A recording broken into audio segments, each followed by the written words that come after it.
the final day of our faculty development program. As we begin today's journey, let us reflect on this thought. Artificial intelligence in education empowers personalized learning, and in business, it drives smarter decisions. Together, they shape a future of innovation and growth. With this in mind, let's dive into today's last day with curiosity and enthusiasm. So here I welcome Principal Ma'am, Dr. Savita Gupta of our college, as she is the distinguished speaker for today's session.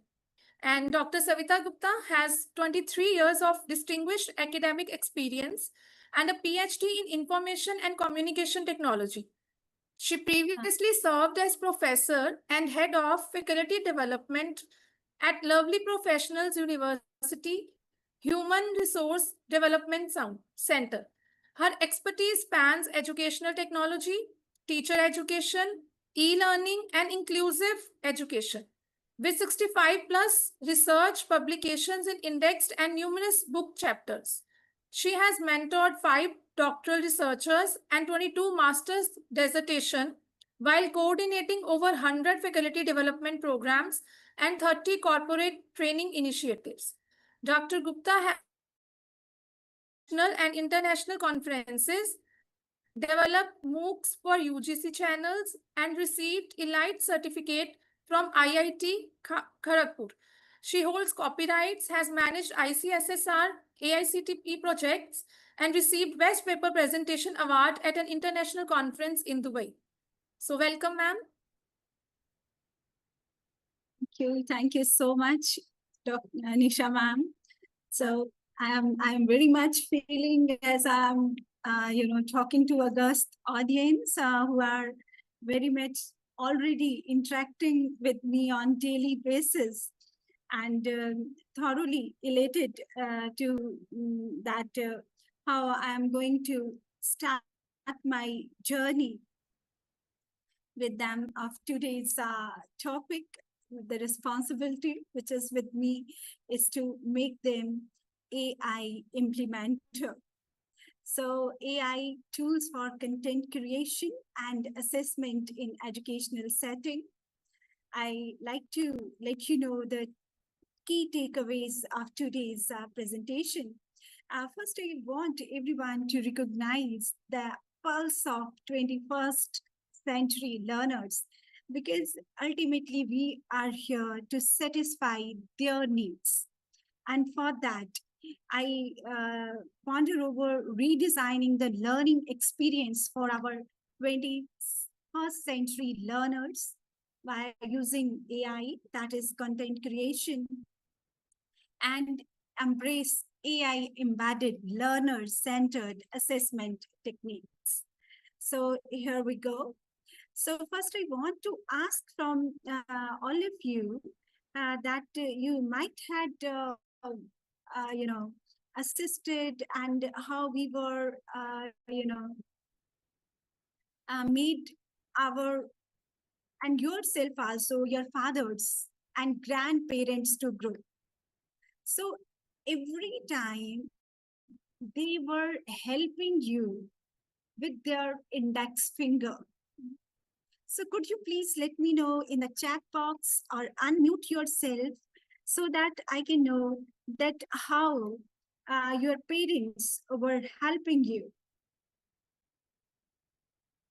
with the help of index finger, how they have assisted you. Can I get the responses?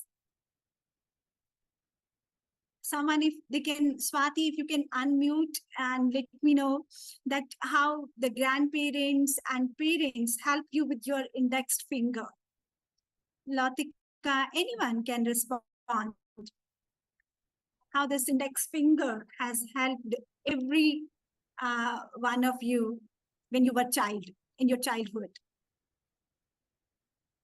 They have coached us for learning each and everything, like a back support they have given through the index finger. That's what I can say. All right. They have not said anything like no. you cannot do that thing. Right. That's possibly the right answer So, for so, this. so, so in the 20, whenever the parents help us, even when we are going for journey, when we have taken first steps, even then we have folded their index finger. All right. Am I right in saying so? So, what exactly happening is now the shift is there, the change is there. The same index finger which they have used to take you out for walking, to making your journey comfortable. Nowadays, our learners are making that shift in the parents' journey, how they are doing it. Now we are making them digitally in by letting them to know how to use that index finger. So here the shift again is there that they are using that index finger, the child of this 21st century, to swipe on the phone, the same index finger they are using. And in that age, they are very much curious to know more about various models when they are using the same index finger on their phone. And when the child turns to the 3-year-old, he becomes the selfie master. That is, they know how to flip the cameras. I think which we have not did that. There is a shift in the 21st century learners. And when they are of 7 years, they are the gladiators. They used best weaponry by now. They know how to make the best weapons by doing so much gamification. And in the year of 10, they are very traitor. They know that they have scaled the globe and made it flat. They have such much intensity to see the what is the next, that when they are in journey, the next destination is there. They are very well versed with that. They are the masters in making or navigating the path. In the year of 13, now our students have a skill to be a scientist. In that particular small age, they have designed the electronic development labs of curiosity. And when they have turned to the 17 year of age, now they are as a celebrity because they have thousands of friends on the Facebook, hundreds of followers with them. So now when they have achieved such much milestones, the responsibility comes on us, the educators, that how to lead, how to make such students industry ready. And for that, we need to equip ourselves to making them to go side by side with us.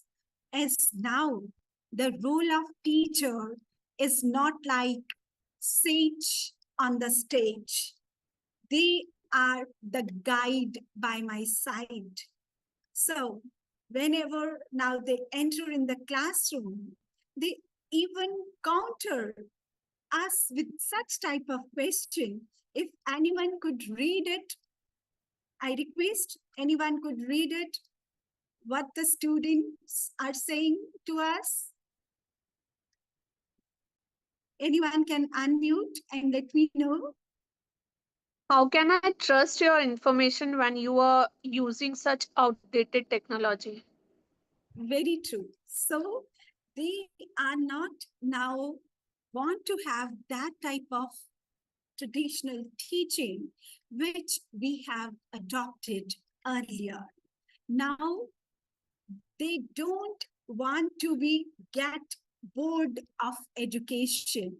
They want to shift from board of education that we don't want to indulge in that type of education where we feel bored, because they are very much tech savvy.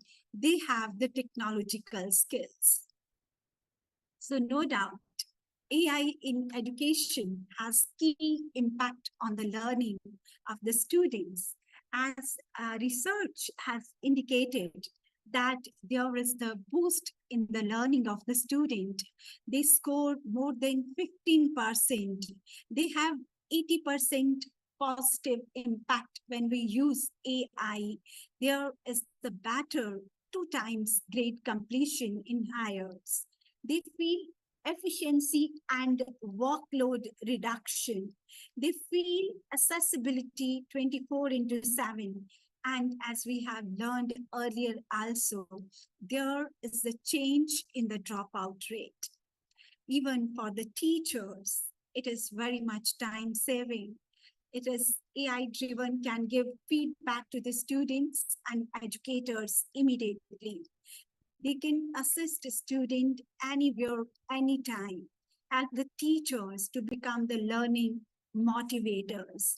Even now, the teachers, our role is shifting. They need to have the transformation from traditional teachers to AI powered masters. And for that, they need to have very much efficiency and skill in using AI tools. So here our shift of the role is very much required. So there is now need that we need to have some innovation, some new ideas in the teaching. So here, when we are going to proceed in this next 60 minute of presentation, I am going to try it a little bit in a gamified mode. So I'm just saying to welcome to all of you in this AI Academy, where you will have the experience point system. You need to earn your participation. You have to have tool mastery, and you need to be the collaborator. But here we have the boss battle here, and we all need to come out from this boss battle. That is by challenging with the AI weapons, which we have to prove to the 21st century learners that with the AI weapons to make you industry ready. And we know that how we can win over this particular challenge, which is focused on the educators. In this AI Academy, we are going to conquer today 2 kingdoms. One is kingdom of content creation, and second one is the assessment empire. And what is, challenge in the content creation kingdom? We act as our boss. Think of that we are a blank page dragon, which we are going to prove that we are not at all blank page dragons. We have AI content generators. And no doubt, when we have this achievement, we have 80% time reduction achievement. And second one is, that is the boss, which is with whom we need to fight, is the grading mountain monster, that they find that our evaluation system is very much faulty and we need to change it. And no doubt for that also, we have intelligent AI evaluation tools. And no doubt with that, we are going to give them what is their real-time assessment with the instant feedback mastery. So let's start this journey. And for that, I'd like to have some questions from your side. And I need to switch on my side where I like to have some answers from your side. So here we go. Another weaponry which we can use in the classroom and to assess what is the need of the learners. And same way, I'm asking from your side that what is your requirement? I hope my screen is visible to all.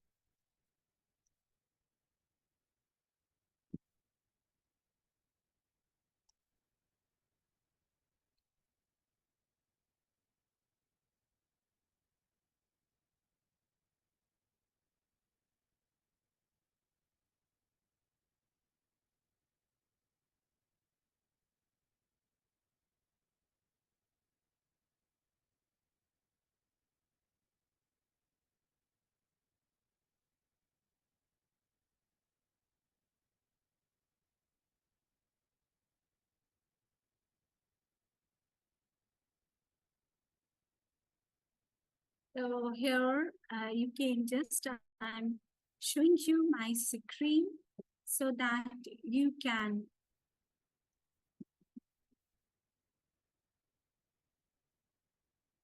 click on the code. You can go through the site, or you can also the code, which is 577-55738. You can enter because I want to know about you.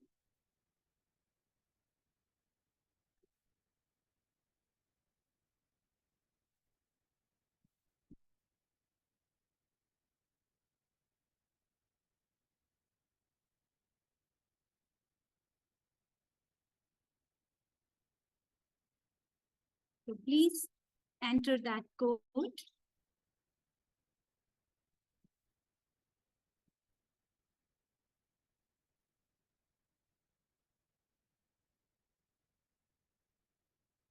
So what is the toughest boss you face in your academic journey? So I'm just getting the responses. Some are saying that my research project drags on forever.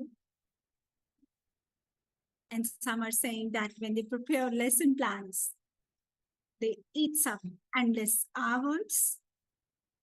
Some are saying their grading never ends. And some are saying that in my classroom, students look bored and I need to wake them up. So I request everyone to respond.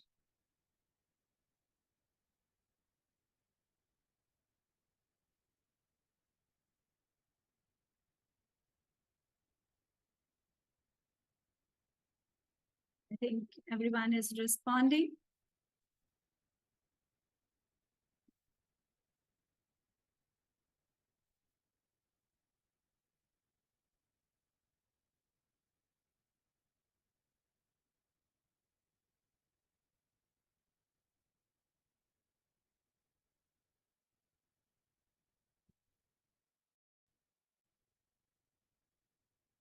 Okay, I'm gonna post the link. Some are saying to post the link.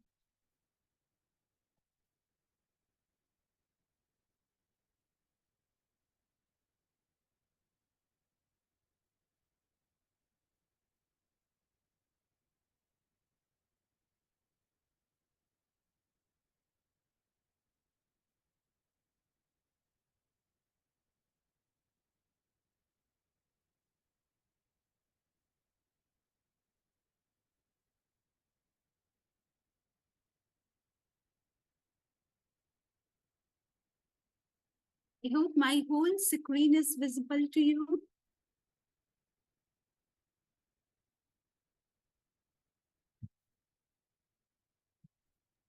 Okay, so good, I'm getting the responses.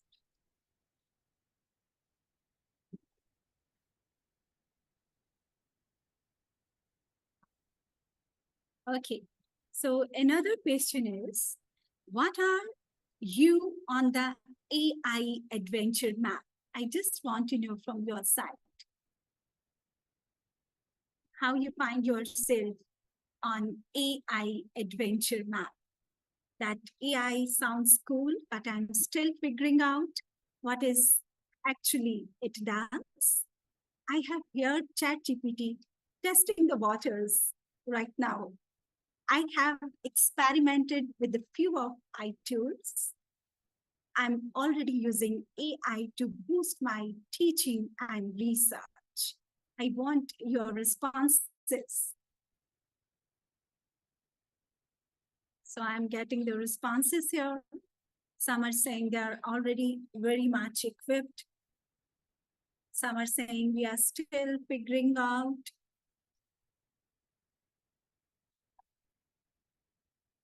Some are saying we have.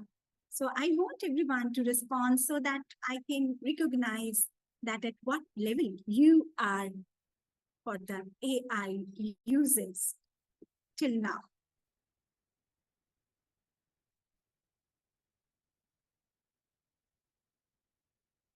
Oh, so highest are responding that I have experimented with a few AI tools. That's nice.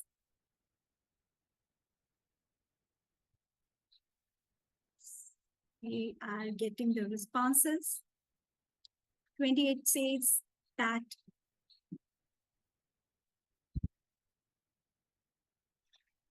most of you are saying that I have experimented with few AI tools. So that's very nice. I'm getting the responses.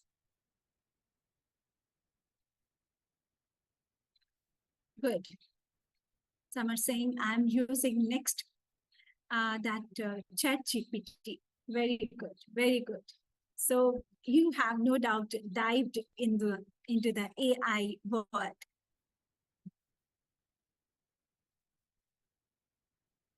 So I like to ask the next question also, that what is your primary focus on AI application? I want the answer on that also. What is your primary focus? That is to research acceleration or personalized learning at scale. That is, you want to have expert path, or content creation automation, or institutional transformation.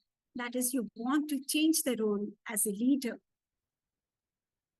You want to take the lead.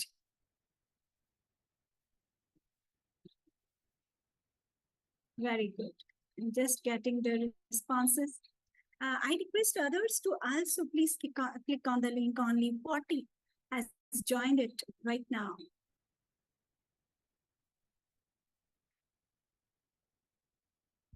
Okay. So there is a tie between research and personalized learning. And there is another tie on institutional transformation.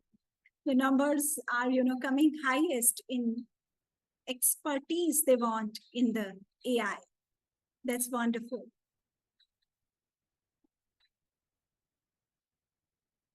Wonderful. So 24 has only responded. I request others to give the answer. Okay.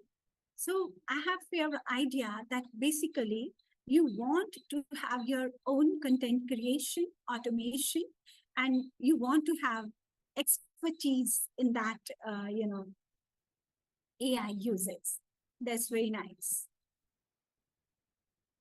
So let's now come again that I have a fair understanding that for what purpose you want to use this, AI uses. Many have said earlier, you want to create the content for content creation purpose you want to use. And here again, we have certain, in a gamified way, there is a boss battle introduction that is the very first one, facing the blank page dragon. Our boss take us like that you know nothing about AI. So what is our, why it is happening, why they are thinking that we are as a blank page dragon in AI? Because sometimes we don't want to learn about AI. We procrastinate due to some different issues, like we don't want to spend so much time on screen, or we think that later on we will learn it.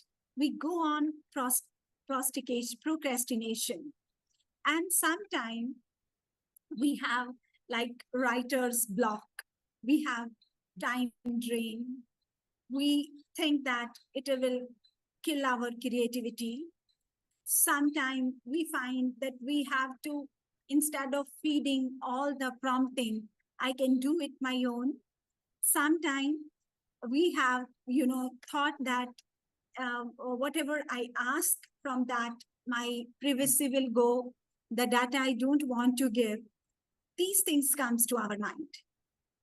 But here today, we are going to defeat the dragon by using different legendary AI weapons. So we have different type of weapons with us, which we can use. And I'm just focusing that what type of, these arsenals or weapons which we can use, and find most of you are always, already using these weapons. And in that we have Chat GPT, Claude is there, Academic Prompt Spellbook, Gemini, Perplexity, Copilot, Canva, and many more. There are plethora of, tools available with us, but I have selected the few which are, which I have used and I felt very much comfortable. That's why I'm sharing the same with you. Otherwise, there are so much more tools which we can use.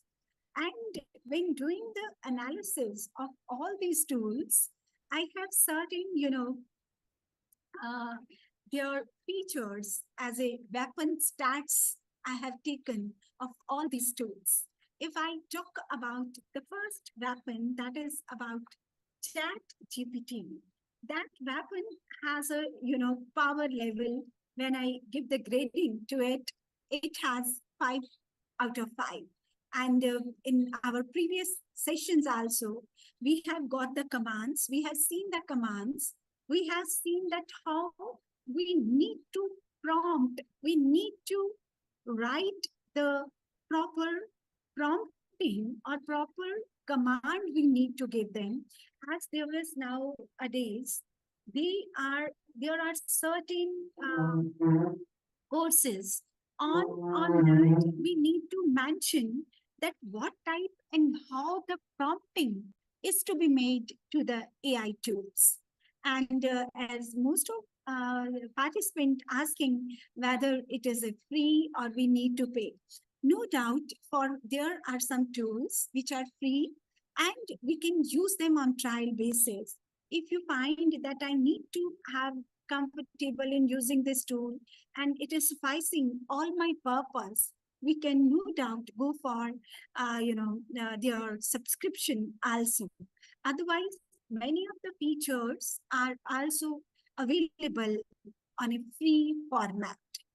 So if I talk about both Chat GPT, another one which is very much near to my heart and which I found better than Chat GPT is Claude.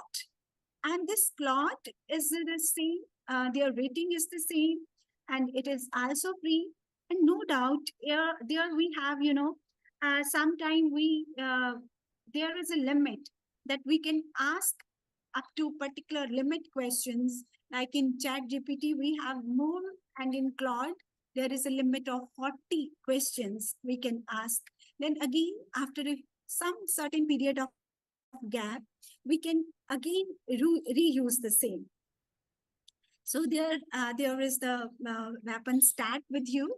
So cost is free, specialty is versatile content generation for university level material, and the critical hit is that perfect for academic content. Whatever the need arises in our classroom for content generation, we can do with that. Another is the power up mastering prompting for professors. That is the prompt spell book. And I had made that what is the best feature in that prompt spell book. But before that, I want you to know that do you want me to go to that site so that we can have the side-by-side presentation of that particular tool? I want answer from your side, yes or no, because these tools work on the same line. But if still you want that side-by-side of the tool is to be given, or no? Okay.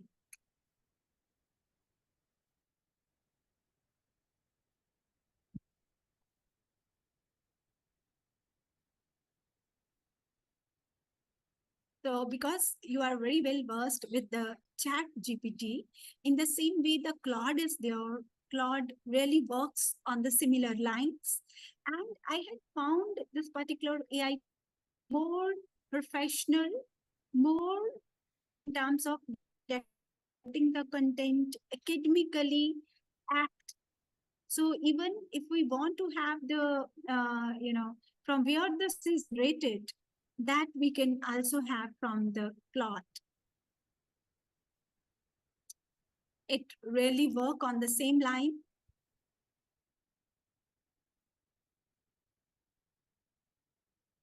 Whatever the prompt you are gonna give to it,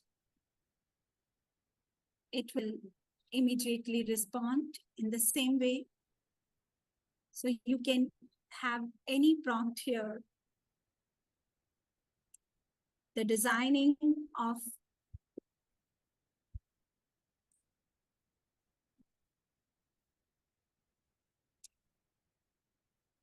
how can I make my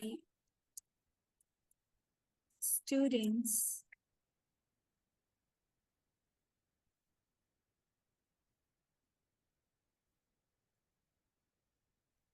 learning interesting and captivating. So whatever the command you are gonna give answer in 5 points. My learners are of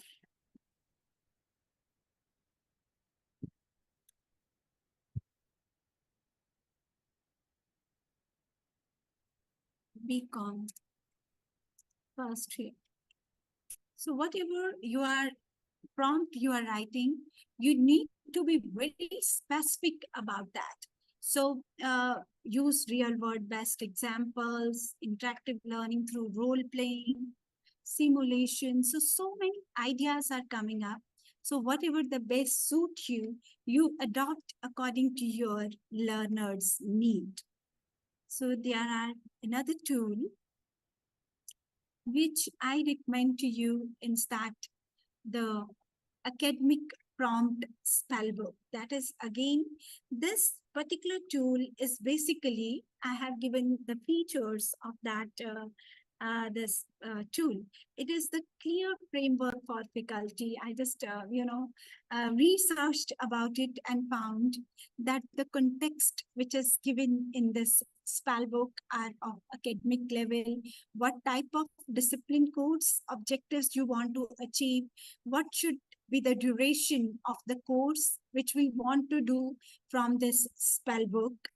And examples, we can also request multiple options for different learning styles and we can also have the what type of audience we have, whether it's a graduate or undergraduate, whether it will suffice their requirement, that academic standard. Even we can also mention what is the accreditation agency requirement is there.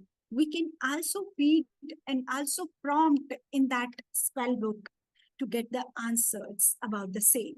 Here we go. And this particular tool is very much interesting.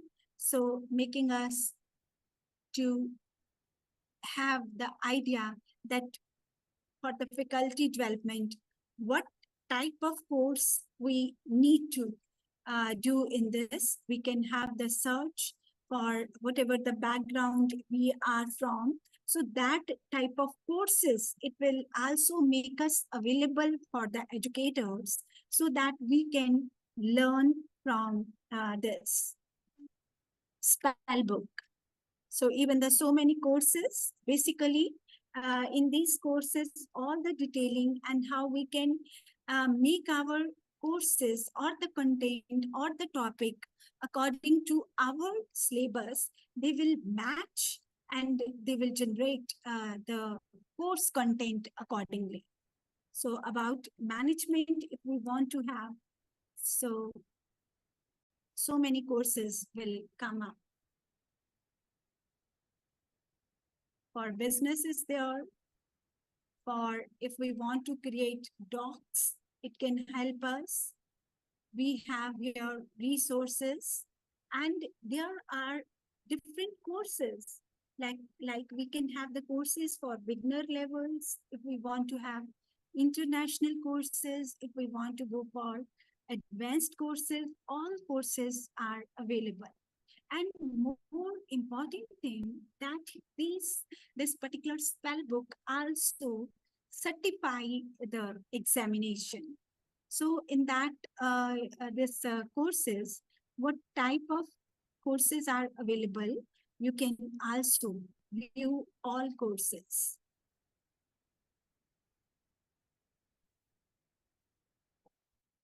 For engineering, prompt engineering, so AI courses, that how we can do live courses are available. So you can have the real-time feedback if you want to have these live courses. So we have here the catalog available.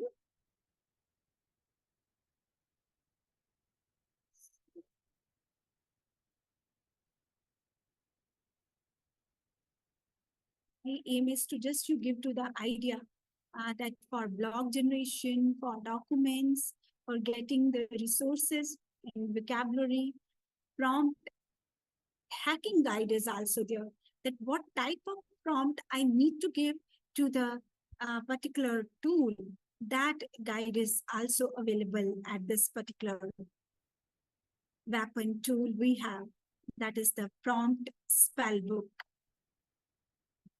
So you can master the prompting for professors by using prompt spell book. So we have another weaponry with us, that is Perplexity AI.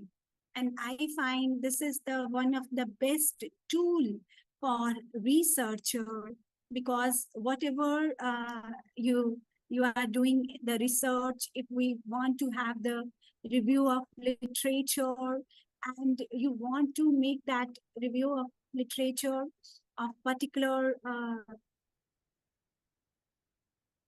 duration, that also will come up. And the major beauty of this tool is that it gives the all the resources that from where that particular content is coming up. So all the idea that will give us when we want to give the data, like AI in education since 2022 to 24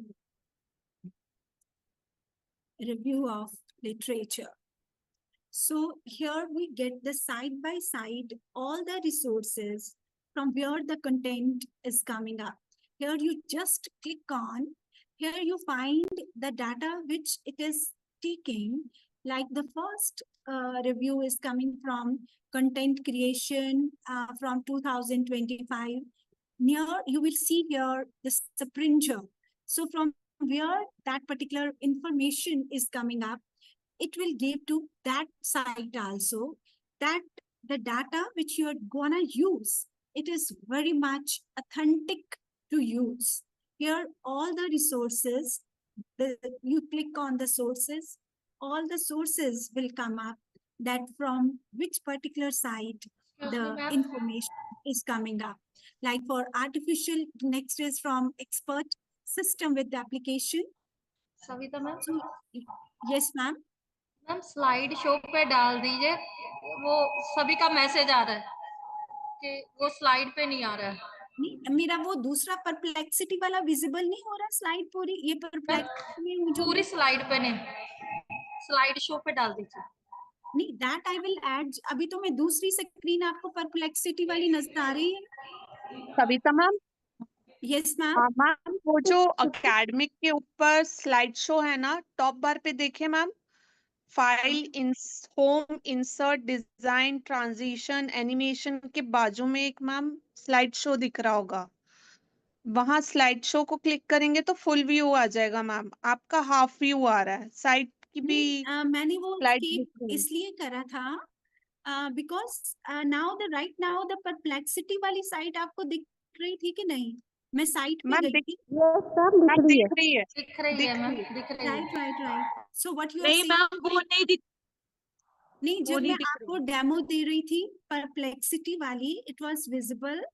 No, ma'am, it is Yes, not ma'am. visible. Oh, you might have told me earlier. Yes So, ma'am, वो oh, नहीं that's visible थी। अच्छा, perplexity and all I am giving the demo, it was not visible. Ma'am it was not visible. Okay, मैं तो आपको वहां पर demo पे लेकर साथ में sources now visible. अब visible है? Let me know the answer. No, Ma'am, ma'am. your slide is showing academic research superpower perplexity AI for scholarly excellence, weapon stats, power level, and एक minute. that window is open. Ma'am, you may switch like slow down, or maybe you can narrow down the PPT first. So if you put click on the minus thing, then the slide may go on, and then the actual scene may be visible. Okay, how it's happening? I thought I have shared the entire screen. Let me share the entire, because I was Savita showing ma'am, the Savita demo. ma'am, just click the control and then right click the mouse on perplexity.ai link. No, Actually, that I right have- now it's happening. No, that I have did. Even I am on the perplexity only, and I was giving Okay. to demo to you.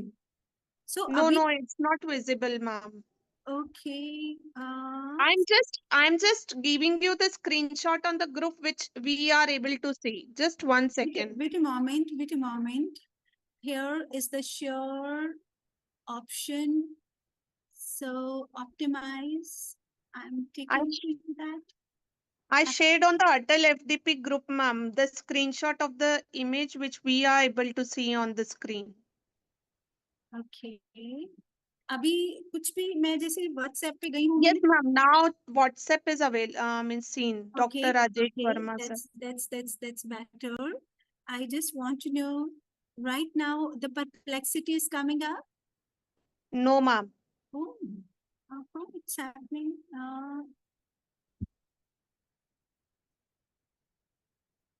WhatsApp chat is visible.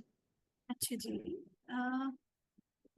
मैंने तो Ma'am, you can open my image which I shared on the FDP group. Nisha ma'am. That preview is available. Yes, ma'am. Let me know. मेरी entire screen मैंने वो किया हुआ है उसमें. जब मुझे यहाँ गाइड कीजिए, entire क्यों नहीं आ रही? मैम आप एक बार ना ऑल्ट और टैब प्रेस करके देखना, शिफ्ट करके। हाँ अब आ रही है मैम। अब आ गई?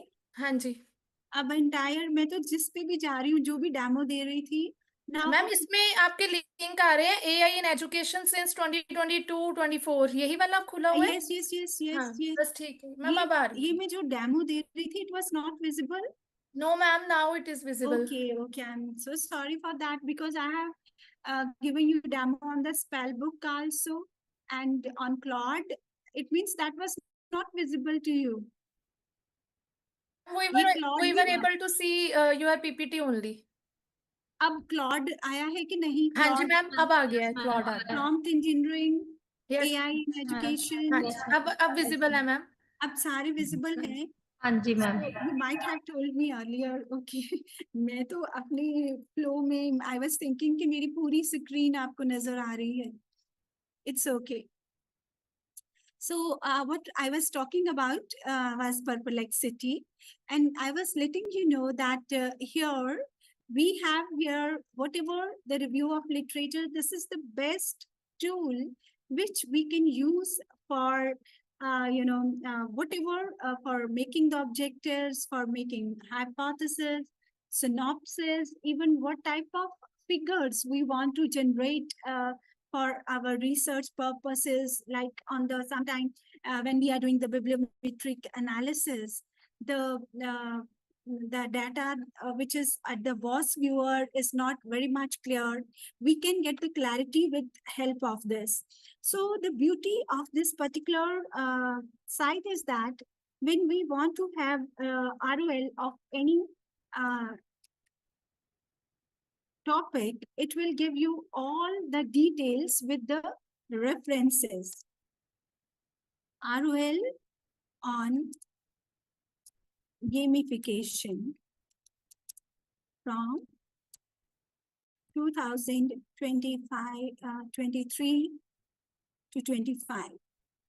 So as I was letting you know that whatever we have in this particular site, so the side by side, the resources from where the content is culled, if we want to make the references, so it is very much helpful for us that taking us to that particular site to know detail about the content, right? So here it's all want to convert in which particular style you want to give your references, whether with the API 7 or with the MLA. It will give you all the making of your bibliography and references in that format. Here, whatever the source is, it is always indicative. And we click on that source and you can see here, like from where the source, it is this information is culled. So we just click on that site will come up that this content taken from this particular site or this particular. So all the details comes up in this ROL. I hope your committee have enough information about it. Can I get the response? Okay, thank you, Monica. All right. Perfect. So as I have told you that perplexity is the one of the very best tool. That's why I had named it with the research blade. And whatever literature review, grant, event integration is possible if we want to have, with that content, if we want to make the students know what is happening in that particular topic, updated one, that will also come up in the perplexity. And fact checking academic content, verify complex information quickly. And even if you want to write the research proposals, whatever the funding opportunities are coming for your research, that you can also have it at the Perplexity AI. So I hope you like this tool. So another one is a very interesting tool, that is the Gamma with us. And I had given that you are presentation band, whatever type of presentation you want to give, it gives the visual magic to your presentation. No doubt there is apprehension that at a time we can generate only 10 presentation, but nevertheless we can add on the content and we can have another this 10 other slides on that, but the number is limited to 10 slides only. But if we upgrade it, we can have the more slide at one time. But in free trial, only one slide. So we can have it, this Gamma app demonstration.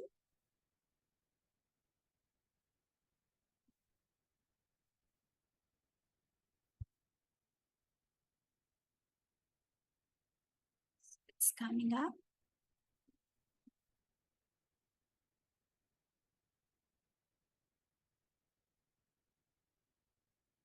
So create new, whatever you want to create. So here we need to want to pass in text or generate. So on whichever content you want to generate presentation. Survival in VUCA word. Generate outline if you want to have on this presentation. So it will generate the presentation within few minutes. First, it can have the presentation framework.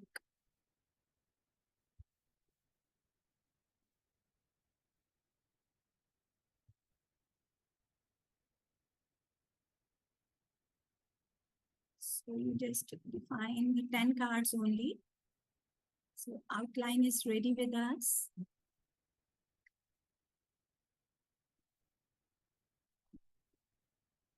So we just generate. And with all the best pictures, images you want to insert, it will come up within seconds.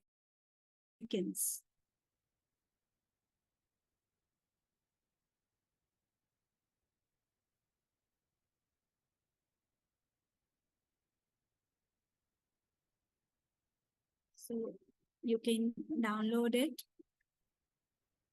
as per your need. If you want to take it in a PDF format or PPT format, or you can live share the same. So how the professional,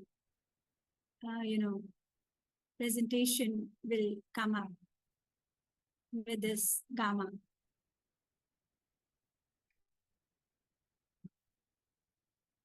But for free, version, only 10 cards will come up, only 10 slides will be there. But again, you can feed the content and you can get the more number of slides in another go.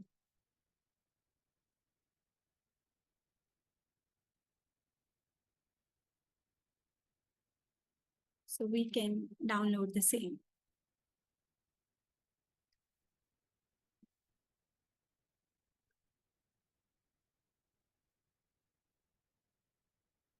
I hope you have the fair idea. So if you want to create something else and you want to download it, how beautiful, slide has come up. That is with how we can survive in this VUCA world. So just you need to give the prompt and all the work will be done.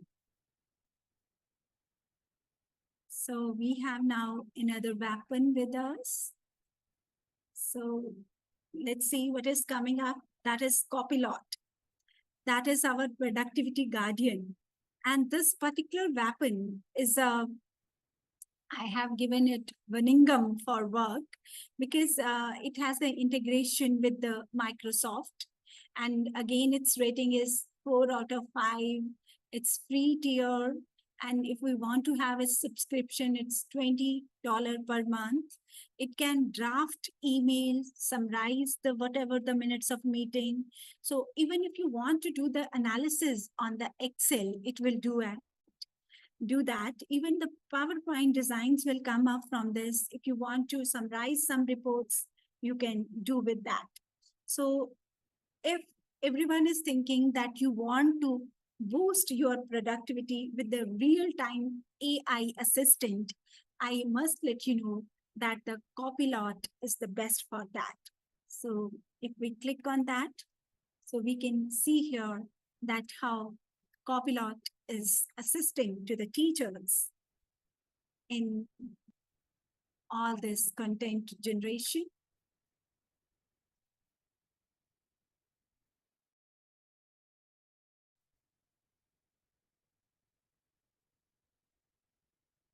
So again, as every AI wants to have the prompt, so even you can ask them to improve writing. The best part is you can design the logos also.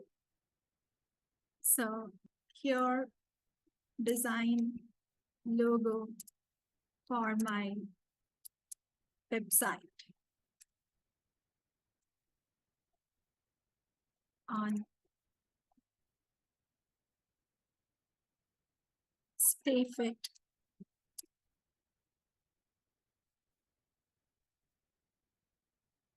So how the design will come up, different designs. So again, you can give the prompt if you find that particular logo is not of your choice. Again, you can crafting.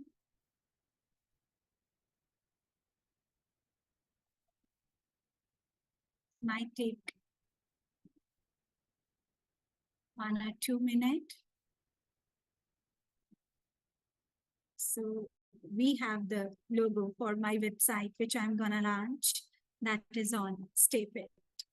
So there are many more options. You just explore them and you find that Copilot is one of the very interesting and best tool for the teachers and for this to make them all the content ready, whether in the form of Excel analysis, you want to have their PowerPoint design. So I have just, out of the way, I have just given the logo of if you want to have side by side, making another option for yourself to motivate the students of staying healthy and fit. So Gemini. So Gemini, I have named it as a knowledge oracle because here we have the multi-model magic. Everything coming up with Google AI is there for text, images, and presentation. And it is a very much free tier. Even it is your research assistance. If you want to have the coding, that is also possible with this Gemini. No doubt other tools also give the coding, but sometimes if we run it on the software, as I was discussing with my colleague also, that or sometimes the code given at the sites are not we can't run it on the like Python or other software like on Sharp was using. So at the Gemini, I have found very much genuine coding which come up for our creative task. So this is the one of the good feature about this Gemini. So we can also have the look at for the Gemini, which is very much comfortable to use. I'm going to show you that what magic you can do with the Gemini. It has, multimodal capabilities.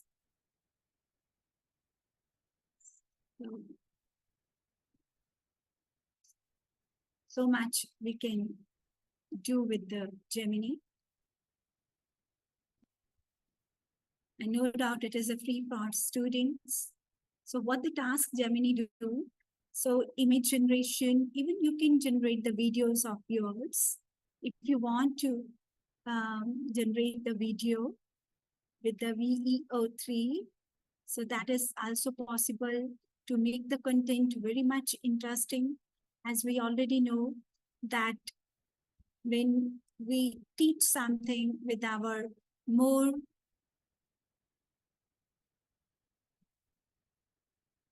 skills, like they find using of all the our sense organs involved, visual is there, learning is there, no doubt kinesthetic is missing. So generate video on any topic. If anyone wants to give me the topic they want to have, just write in the chat box on which particular topic you want me to generate the video. I will take the topic of your choice.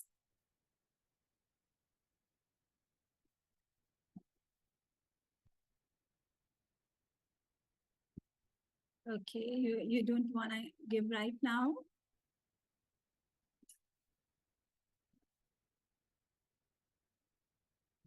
So I'm going to have a liberty to have it of my own choice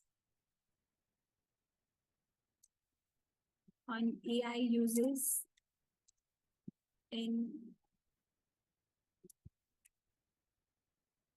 classroom.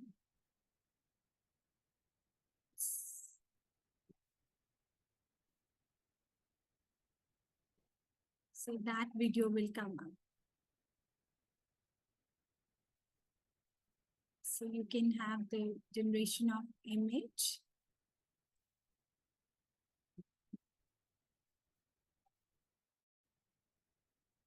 Then it will get formation of the video.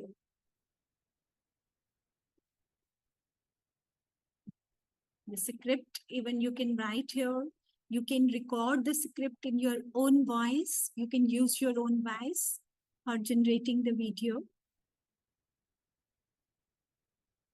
So we have another tool with us, Canva AI. That is also a wonderful tool for generating different type of poster, social media graphics, presentation, and whatever the image you want to generate, it will come up within minutes on this Canva AI. So our next portion is about using AI embedded learning centered assessment technique.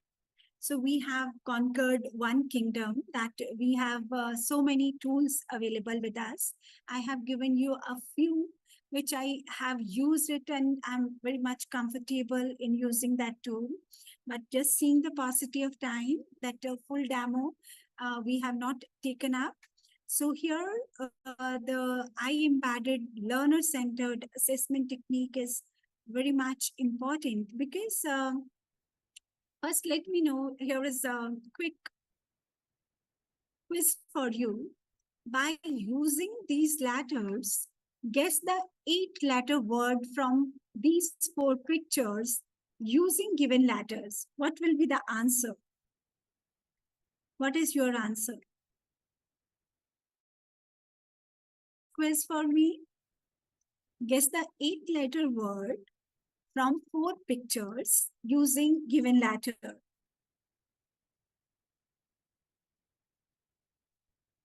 Can I get the response in the chat box?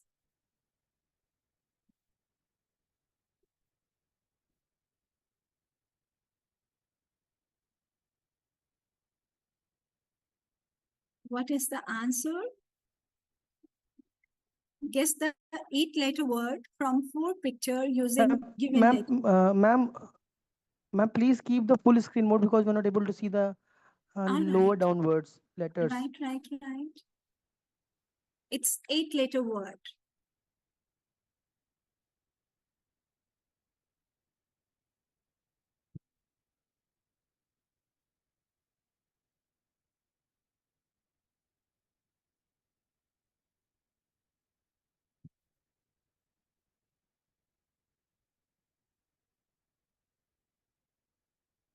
Ma'am, can you do the full screen, please?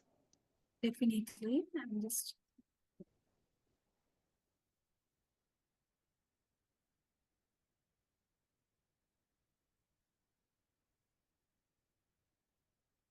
And make sure don't take the assistance from AI.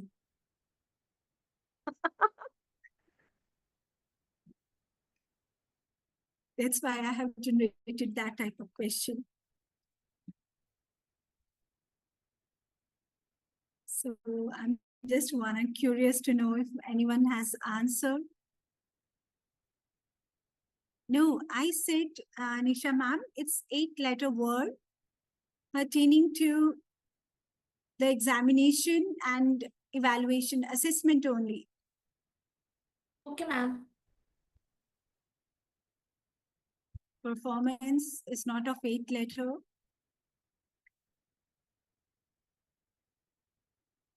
Assessment is not of 8-letter. Ma'am, your WhatsApp chat is visible.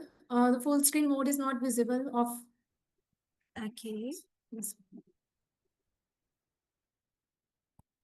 ये थोड़ा सा मेरी जहाँ sharing में हो रहा है, I'm not getting how it's happening. If anyone has a right answer, please unmute. Unmute yourself so that I can get the answer from your side.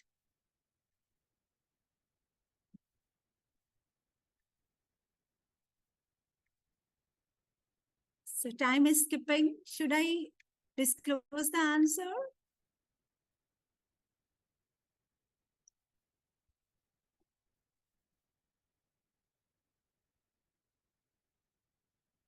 Nisha ma'am, अब Zoom वाला visible है या दूसरा है?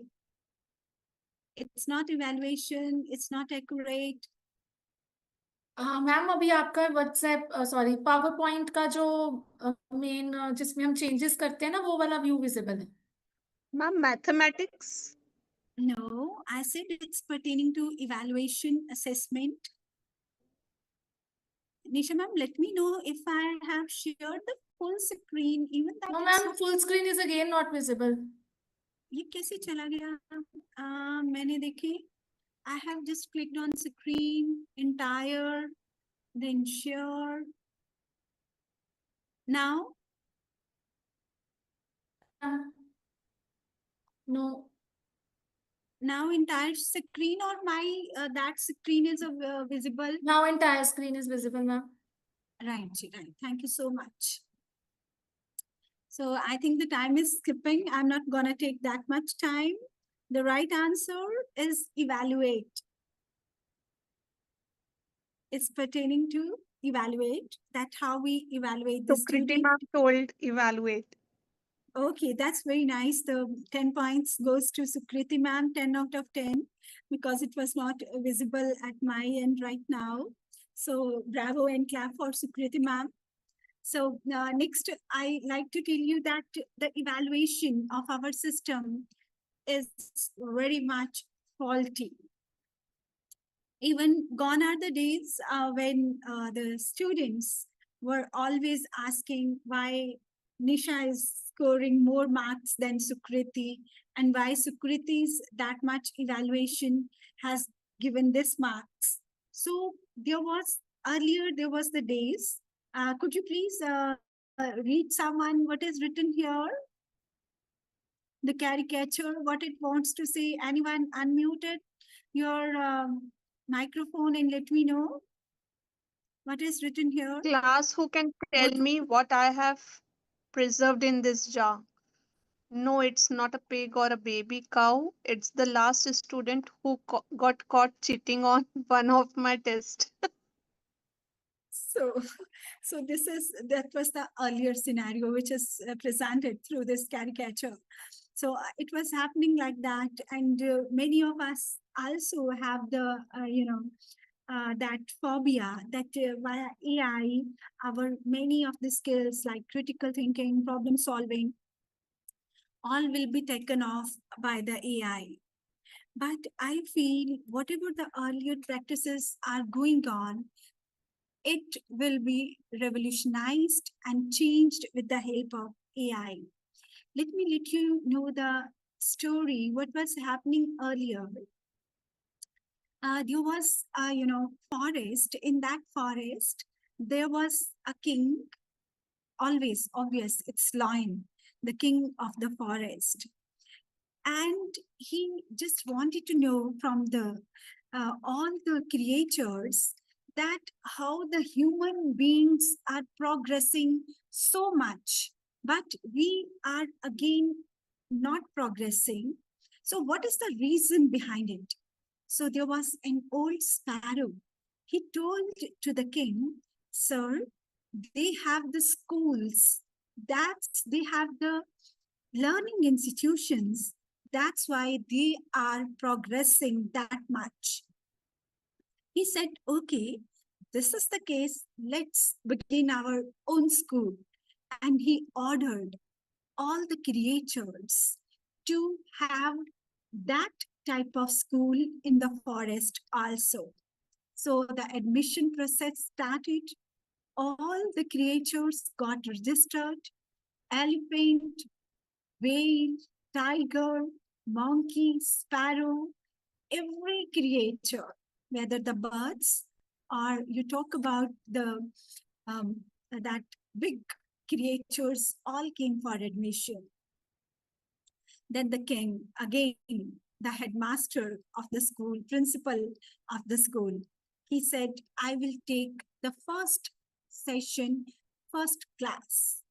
So he said, I have designed the curriculum and I will provide the same to all the students. So what happened? First day, first class. So all the students, that is all the different animals were lined up in different classes.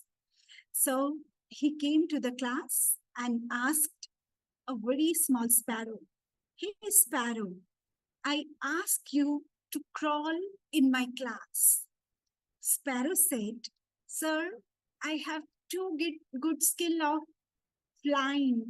I will make such much flight in the sky that you will get astonished that I'm that much skillful in flying. He said, no, according to my curriculum, according to my assessment, you need to crawl in my class. What happened? Again, the sparrow crawled in the class and he got his beak broken. Then the next turn came off of the snake and he asked the snake to just fly in the sky. He said, sir, I am very good in crawling. You see me how my body will wave out when I will go from your side. No, I have designed some changes required. The curriculum, I want you to have the flying skill. Again, he requested, but he tried to fly and broke his vertebral column. I want everyone to give a thought. That is happening in our classrooms. We want that everyone to get fitted in same type of curriculum, in same type of assessment.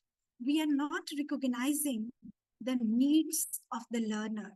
We are not giving them what is required according to their potential and abilities. So here we need to change. And for that, I think the AI tools can do wonders for them. So we have the different AI weapons available with us. With that, we can design so many quizzes, so many assessment according to the learner's need, according to their abilities, that because here now the job of the teacher is very much easy to design whatever n number of quizzes, what n number of assignments she wants to give to the students according to their ability, according to their potential, they can do it within the seconds. So that's why I recommend all of you to choose different type of tools to make the assessment very much interesting and easy for the student. As we have very much, easily available sites and AI tools, which can help us to have the perfect assessment for different type of students. And when we find that no, it is a lot of pain for me to design different type of quiz for the different student, but all this hassles which teacher has found is made easy by the different type of AI tools available with us. So this quizzes is a very much easy tool, and you just feed with this the question which Ma'am, we want to generate, yes. and you Nitika find ma'am, it. could you please mute Mr. Sharan Basappa?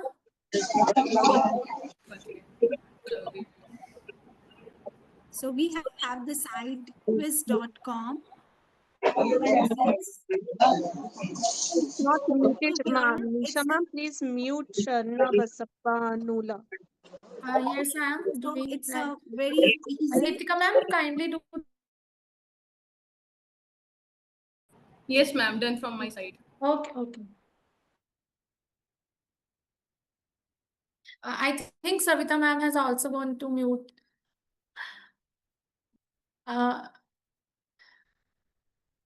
Ma'am, your voice Wait a is not second, on. ma'am. Wait a second. Okay.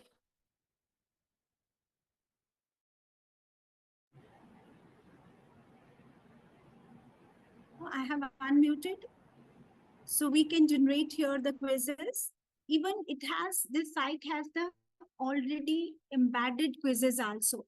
So you just need to have the options. So what type of quiz you want to generate, and what is the range, what is the location. So all that you need to give the information. So it will assist you to making the quiz.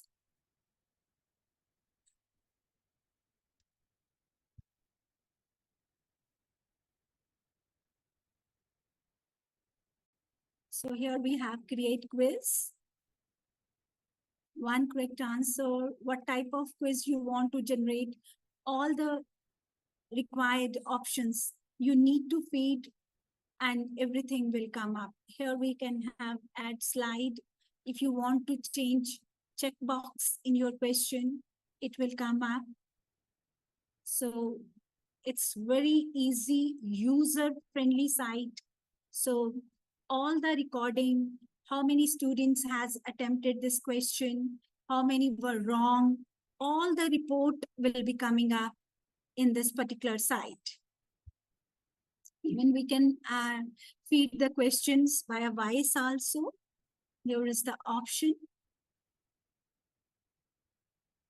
So then you can, whatever the question, you can add here if you want to add some picture with the question, that will also come up.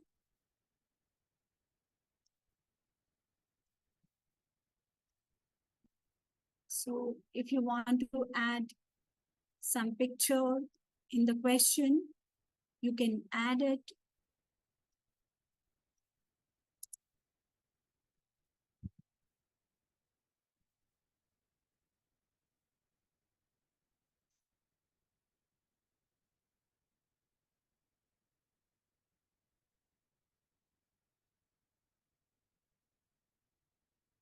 You need to feed here option.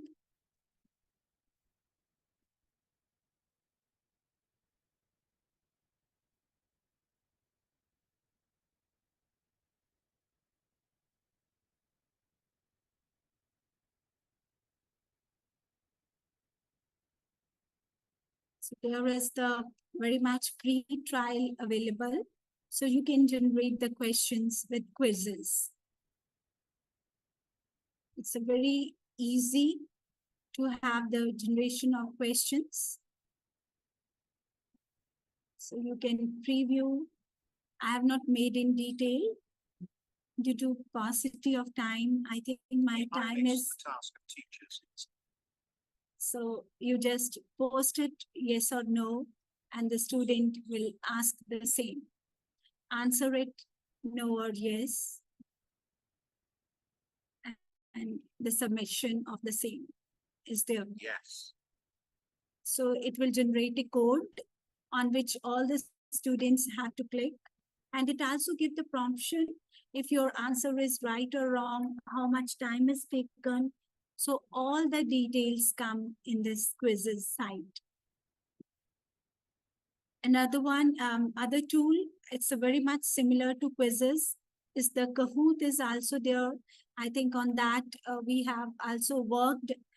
Sir has also shown you the Kahoot, Dr. Pratik Bhatia, on which we have worked. Socratic is also there. Another tool for is a grade lab. And this is also a very good tool because this grade lab particularly do the grading, smart grading, faster result, and saves hours of time, automatic grading, feedback you can give. Even you can upload the assignments done by the students, and by it will give the automated feedback of the students. Another weapon is the Grade Scoop. It's on the similar line. And no doubt it's a subscription based. We need to pay it for it. And if we want to generate the rubrics, how you want to do the assessment, it gives the assessment. Grade Scoop is another tool, and it is very much user friendly, and you find it very convenient. And in that also, you can also feed your assignments and project of the students to do the evaluation. Another weapon is Snap to Grid. And in this Snap to Grid is similar, taking the snapshots, and while taking the snapshots on that very time, it asks that what type of rubric you want to have. And by using that rubric and assessing that all the uploaded material, it will evaluate according to the rubric provided by you. That is Snap to Grid. No doubt in that the rubric parameters you need to define by giving the instructions, prompting. Even you can give the visuals that whether the student has made the right diagram or not. It will also assess the same.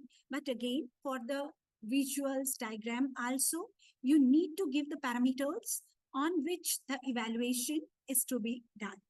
And this parameter, once you have given, all other assignments will be evaluated on the same parameter. So here there is the food for you, the mantra I will like to give you, that many times we don't focus on doing, different experiments, innovations, and we need to change, as we need to teach for the 21st century learners. And for that, I always give the one mantra, that is unlearn, relearn, observe, experiment, and innovate. When, even you and students will do that, something this will come up when we adopt some new thing and innovations. So thank you so much for such a patient audience, and wishing you very good luck, good speed to become the AI warriors, and get ready with your tools and weapons so that we can upskill ourselves and suffice the learner needs of 21st century in this AI generated world. Thank you so much. So any questions from your side are most welcome. I hope you have satisfied with the different tools which are used, and you want to have your own curiosity that is required to be there, so that you can make your own innovations. any query coming up?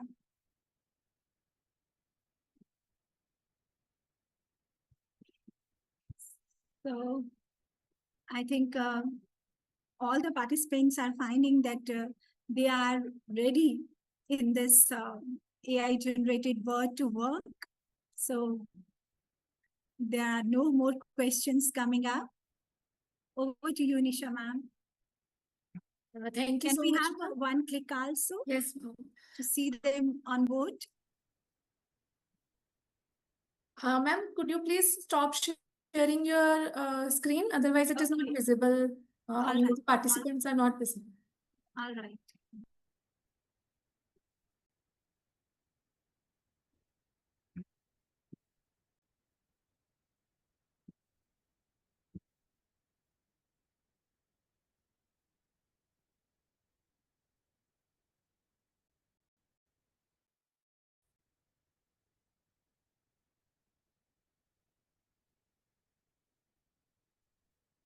So board is open. If anyone wants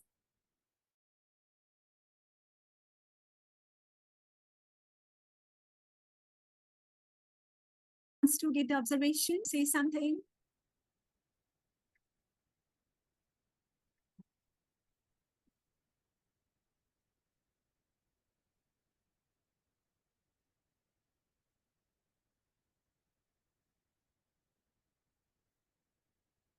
I hope, Nikita ma'am, you have taken the snapshots. Yes, ma'am, done.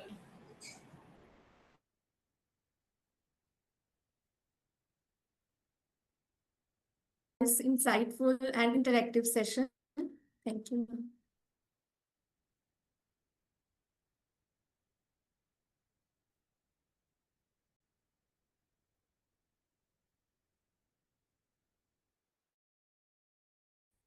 So I'm very much thankful to all of you for such a wonderful participation.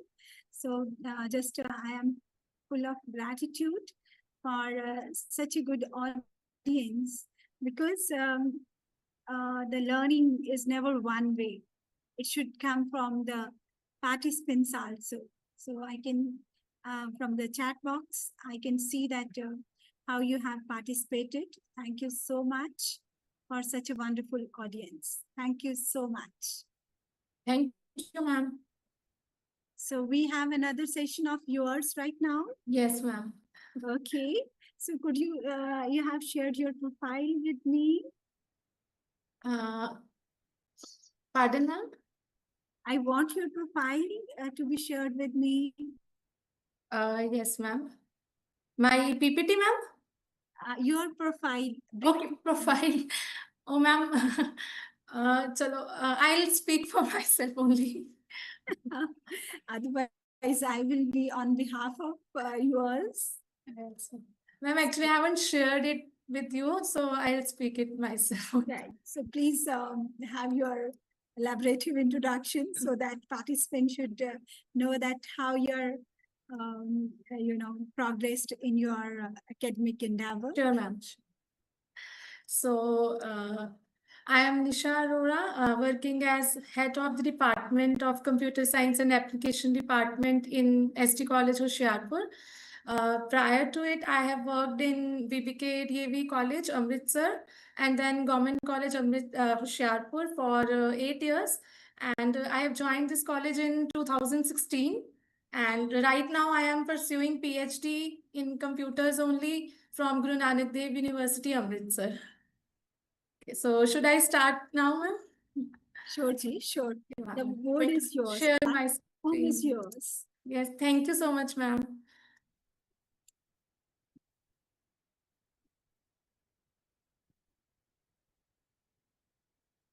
I would like to know, is my screen visible to all? You can do it full screen, Nisha ma'am. Yes, ma'am, I'm going to do that. Is it visible now? Yes, visible. Yes, perfect. So I'm going to speak on the topic of creating prediction models for financial assessment and business intelligence. So before starting it, let me just introduce the two common terms, as the topic is already on artificial intelligence. So I would like to first differentiate between human intelligence and artificial intelligence. So as we know, human intelligence, there are three phases of it. First is learning. Then second, we keep on building knowledge base in ourselves. And third one is the most important phase is applying knowledge at the right time and at the right place. So let me explain it with the help of example, as my topic for today is financial risk assessment. So I will be taking the example of same. Uh, Let us suppose that some A person, yeah, X person comes to you and asks for some money and he wants to borrow some money from you. So definitely you will give 500 rupees to him, but he did not pay you back that money. Second day, again, some other person come, you being so generous, you let us say his name is Y, and you being so generous, you give the money to him also. Now, third person when come otherwise, so you will think, because based on the behavior and features of the person to whom you lend the money, you will have to reconsider that whether you want to give money to him or not. So you keep on learning the behavior of this persons, that what they have done to you in the past, and keep on building the knowledge base of the same. And whenever the third person is coming to you, you apply the knowledge that you gathered in the previous, or you can say from your past experiences. You know that third time, if you lend money, he might not pay you back. When we keep on learning new things in our daily lives, we keep on building knowledge base in our daily lives, and we keep on applying our knowledge. So this is human intelligence. When it comes to artificial intelligence, we are building this type of intelligence artificially into the machine. So rather than, because we can learn from our experience, so how can artificial intelligence be built up in the computer? So first phase, which we was learning in as a human, and artificial intelligence is learning the same thing from training set. So first of all, we provide artificial intelligence a training data set, which will be the collection of all the features and behaviors that we have learned. And we will make the columns like past behavior of that lender, or sorry, borrower, its past behavior, then his demographics, then similarly so many columns that we will collect and make a table of it, and those features we will give it to computer to learn it on its own. So from that training set, the artificial intelligence or machine learning will build a knowledge base and will draw inferences from it. Now, as Pratik sir has told us yesterday also, we were working there on students databases. So there were so many features that he told us, that demographics was one of the feature, then engagement score was another feature.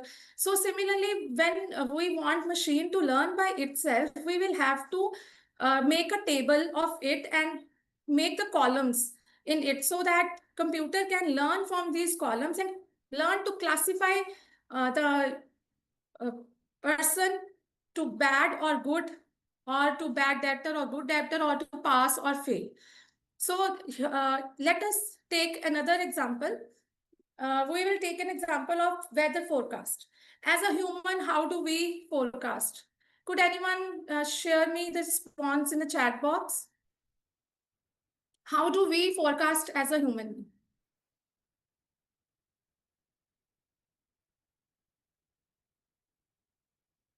Weather forecast.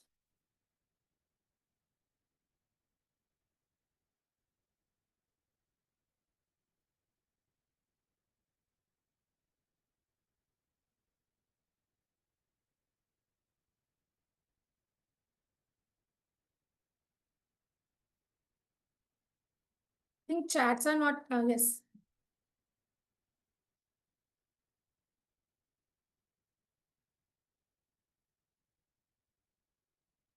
So yes, we some has written that past data. is useful based on past experiences, or we can also say that cloud formation is there, so it is most likely to rain today. We can only see limited data.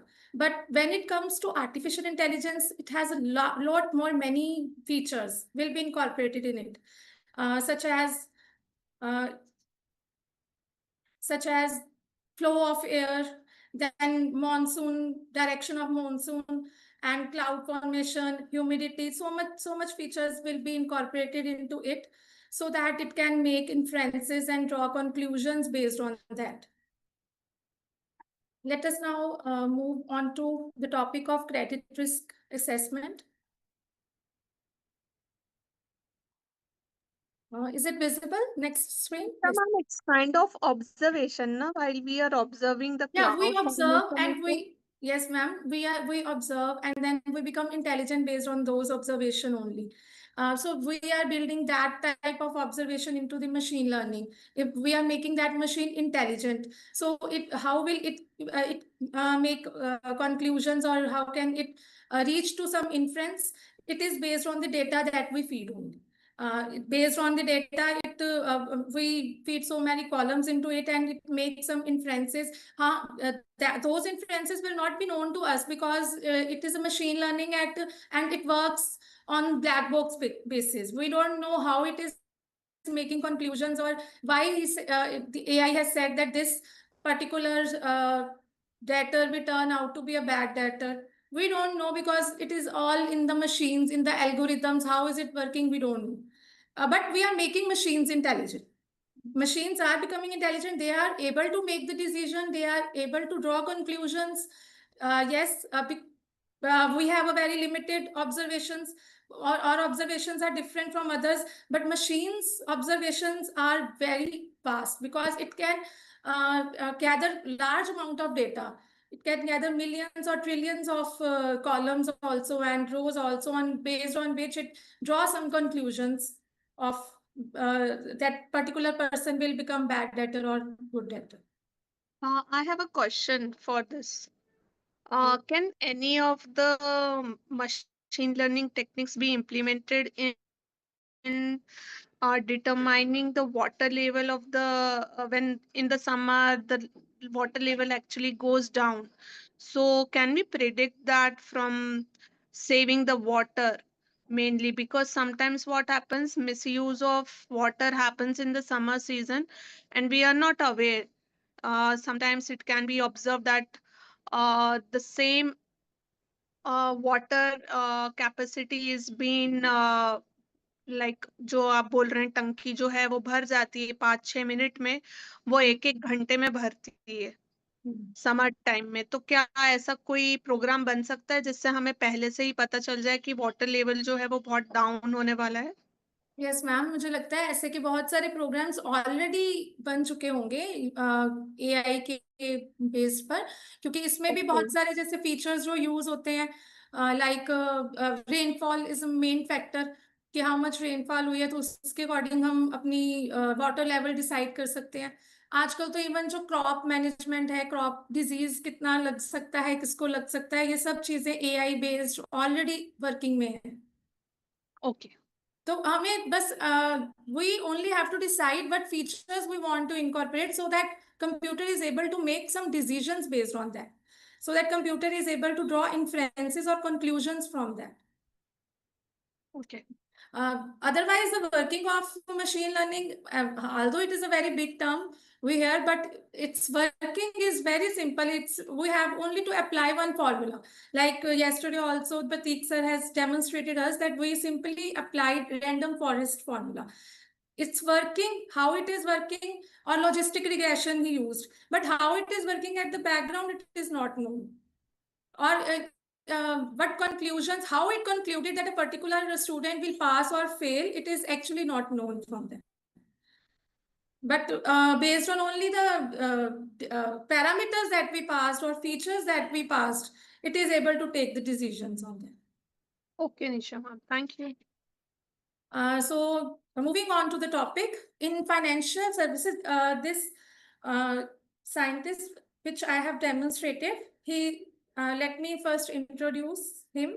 He's a John Girard Strumpf, an American business executive and chairman and CEO of Wells Fargo, one of the big four banks of USA. In his very famous quote, he mentioned that in financial services, if you want to be the first in industry, you will have to be best in risk management and credit quality. It's foundation for every other measure of success. There is almost no room for error. This statement makes the adoption of AI very essential for taking the precise and timely decisions of risk evaluation. And yes, features used to predict are innumerable. And as a human, we just cannot take everything in mind. Like I took the example earlier of human intelligence. So we are considering very less number of the features only. ज़्यादा से ज़्यादा हम क्या ले लेंगे, यही कि वो demographics उसका क्या है, हाँ वो हम ये डिसीजन ले सकते हैं कि जो मेल्स हैं वो थोड़ी नहीं देते. मतलब मैं ऐसे किसी को नहीं कह रही, बट एक हम अपना जो कंक्लूजन बनाते हैं वो हम बहुत लिमिटेड नंबर ऑफ डेटा से बना रहे हैं. लेकिन आर्टिफिशियल इंटेलिजेंस में innumerable number of features we can capture, बहुत ज्यादा मास डेटा हम कलेक्ट कर सकते हैं और उसके बेस पर जब वो डिसीजन लेगा तो ऑब्वियस है कि वो बहुत अच्छा होगा as compare to human intelligence. So this will be my presentation agenda. I will be first introducing the predictive modeling, then applications of it in financial risk, and mainly the credit risk assessment, and then key technologies and methodologies, and then challenges and ethical considerations will be discussed. So first, what is predictive models? Predictive models is nothing but the use of AI only. So predictive models, I can say, it is the use of statistical and machine learning techniques to analyze the historical as well as the real-time data of various persons in order to forecast their future outcome. So in context of credit risk assessment, I can tell you that it helps us to analyze the historical and real-time data of various borrowers. And we analyze it and make some conclusions, and we can also provide the early warnings, and we can make data-driven decisions, improve efficiency in evaluating credit, market and operational risk by offering quantifiable risk measure. These predictive methods help institutions to comply with the regulations and adapt to changing financial conditions. So what are the various applications? Like first is obvious to classify between bad debtors and the new debtor or the good debtors. So bad debtor is the one whom we think is not going to pay back our money, and good debtor is one whom we think that he will be able to pay back the money. So first application is the same, credit scoring and loan default.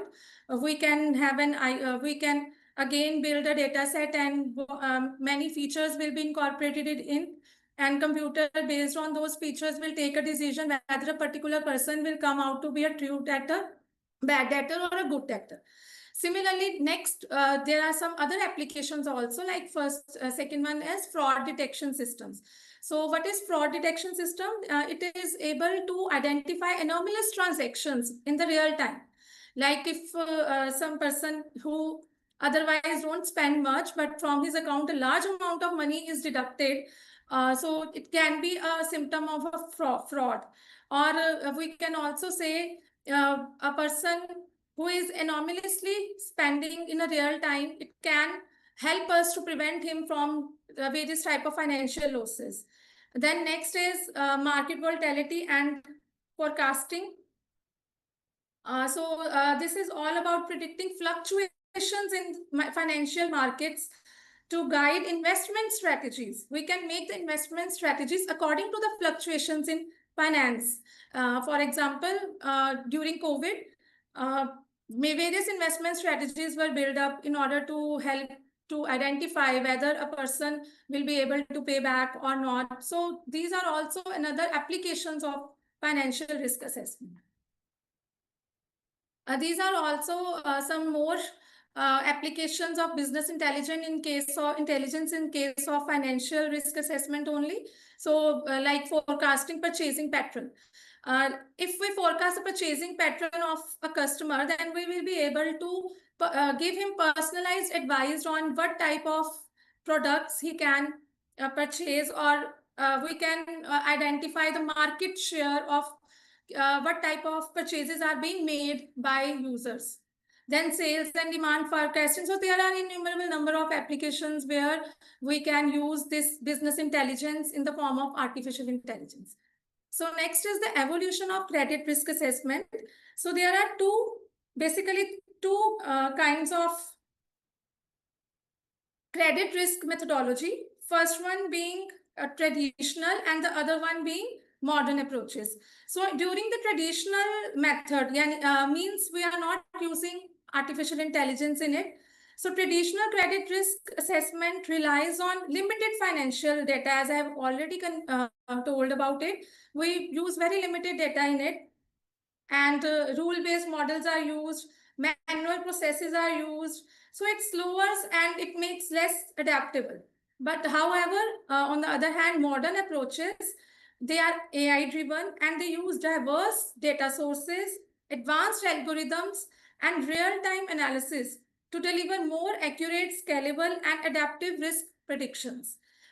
You can also notice a major difference between traditional methods and modern approaches is the use of alternative data. As you can see, there is an alternative data source mentioned in modern approaches and not in traditional approaches. So what are alternative data sources? Basically, we are talking about how a customer will turn up. Will a particular borrower become a good debtor or a bad debtor? So limited data is available and we use in traditional method. But in case of modern approaches, we can also use an alternative data. Alternative data means we can explore his purchasing capability, his spending ratio. If he is spending too much and his earning is less, then we can capture this data through real time or through GPS also, and we can predict whether that person, if we find out that that person is spending, his spending ratio is too much and his earning is less, then we can predict that he will not be able to pay back money to us. So what are the alternative data that we can use in our system are mentioned here, like digital footprints.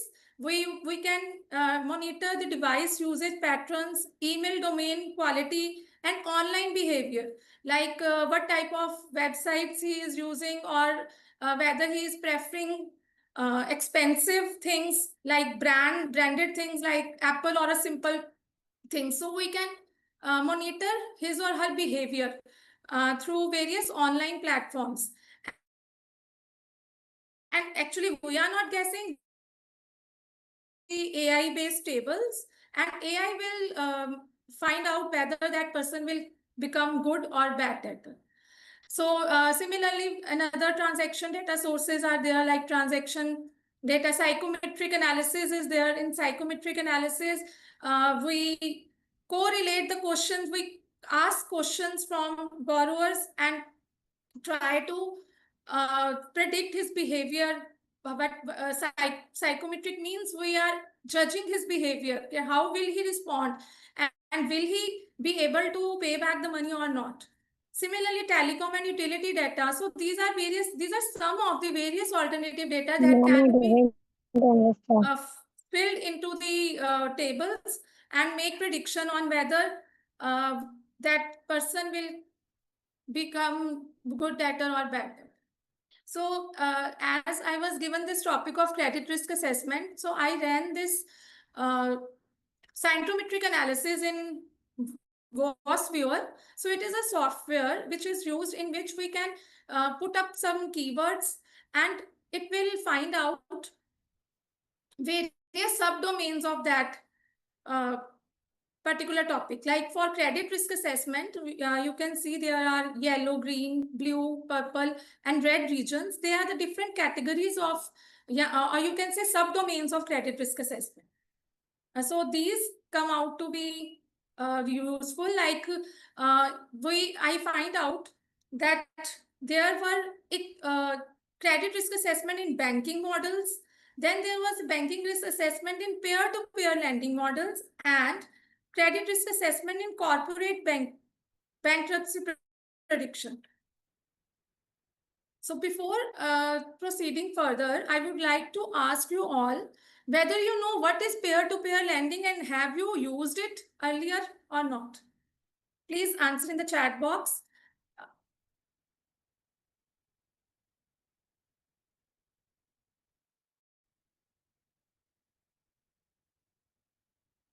I would like to ask you, do you know about peer-to-peer lending? Have you used it? Okay, I'll show it through some website. So all are saying no. So let me demonstrate it with the help of website only.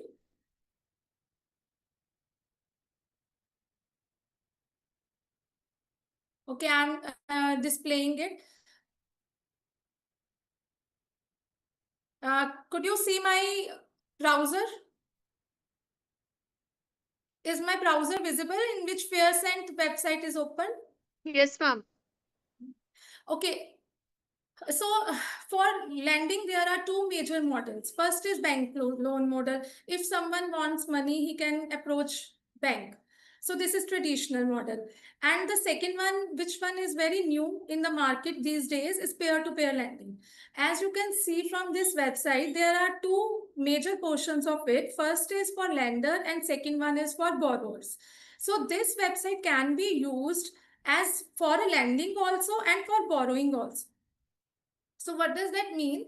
It means that this is a common platform in which lenders and borrowers can come together. Lenders will have the option to choose from large number of borrowers available, and borrower will also have an option to choose his or her lender. So it is even you can try also by registering on this as a lender. You can lend money to various people, various other people, and the basic advantage of using this platform is that you can get a very high interest rate in return. And for borrower, it is also advantageous because in banks they have to register it, and there is a lengthy manual process they have to go through before getting the money. And here they can only register and get money. Yes, its unsafety is there, which is being mentioned in all the P2P lending platforms, because it is not sure whether borrower will pay back or not, but various measures are taken by P2P lending platforms to prevent such type of deceit.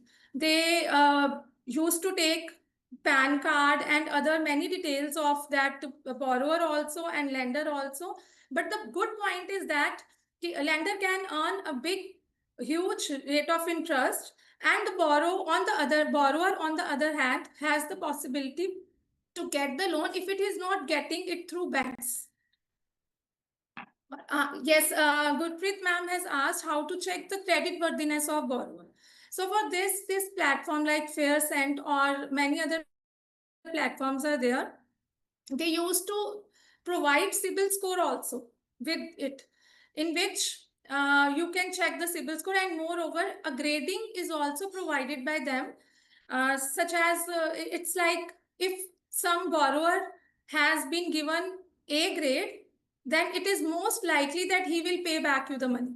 But but if he has been assigned E grade or lower grade, then the possibility of getting back the money is less. It's more risky to lend to him.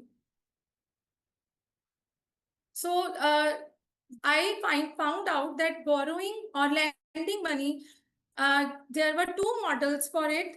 First one is banking model, which was traditional model, and the second one was FairSend or P2P lending model. So this figure clearly shows the difference between traditional lending and peer-to-peer lending model.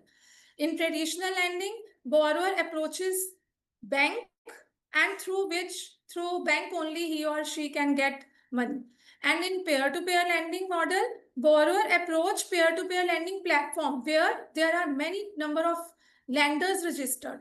And those lenders can choose the borrower according to their choice, according to the grade, or according to the CIBIL score that P2P lending platforms has assigned, and can then lend the money according to them, according to their choice. I hope it is clear to all what is P2P lending now.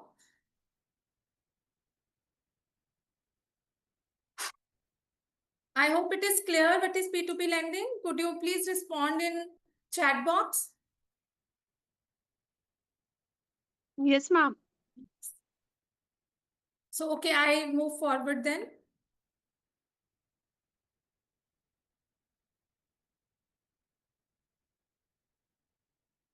So before moving on, I want to tell you all that data quality has a major role to play in case of lending data sets, because if we feed bad quality data, the answer will most probably will be bad, because garbage we are giving and garbage will be get. The answers will not be actually matchable to the real world data. So before we can apply any machine learning algorithm, we need to first understand the various phases of AI-driven credit risk assessment. Like the very first phase is data collection, then we have to do data pre-processing, and then transformation, and then AI-based credit risk assessment. As you can relate, steps are almost the same which Dr. Prateek Bhatia told to us yesterday, because in AI-driven methods, almost same steps are taken. So we need to pre-process the data, transform the data, and AI-based credit risk assessment decision is then taken. So data collection, as we know in any research field, data can be collected through either through primary source or through secondary source. So primary source is the first-hand data collected directly through borrowers, and it will it can be collected through questionnaire or other sources, and secondary data on the other hand is collected by others, and they have some purpose, and the most important thing of this is that they are quickly available. So credit risk assessment based data can be collected either through Kaggle or UCI. They both are the repository of data sets in which we can find the data related to credit risk assessment. Data related to credit risk assessment is again means we will get some tables, which will consist of various columns, and those columns will help us to predict whether a person will become good debtor or a bad debtor. The data that we collect either through primary source or through secondary source will consist of two types of features or columns. First one is continuous and second is categorical. Continuous means we have continuous data which can be any numeric number. From 0 to infinity, it can be any number. But categorical data is then further divided into nominal and ordinal data, in which nominal data means there are various categories such as color. We can say any other example if we take of categorical data is gender. Gender can be male or female, in which we have a fixed number of categories. Then it is categorical data.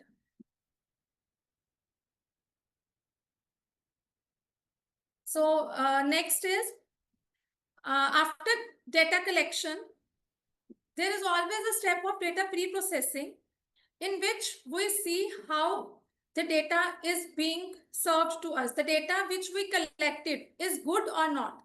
So these types of steps, like first of all, we check for missing values. Is there any missing value in data set that we collected? And then we detect for outliers. Outliers are some, I will be explaining them in detail in further slides. Then we have some class imbalance problem. Whenever it's not only in credit risk analysis, but whatever machine learning methodology we apply, and in whatever field we are applying that, let that be agricultural field or students performance field, always when we collect data, we first try to find out what are the shortcomings in the data that we collected and how can we remove those shortcomings. So these problems that I have mentioned here are common in every data sets. This credit risk assessment suffers from balanced and imbalanced data sets. Now, what is balanced and imbalanced data set? Let me explain it.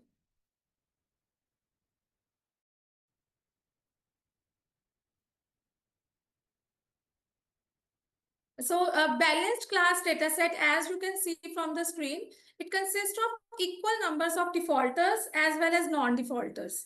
And for fair model training, we need equal numbers of defaulters and equal number of non-defaulters. But an imbalanced data set, generally, which is very common in real world lending also, it has a fewer defaulters and large number of non-defaulters are there, which if we feed such type of data for AI modeling, then bias models will be produced in which majority class will always be favored. Let me show this through a video, small video. This is a very prominent problem and which needs to be solved before we take any decision.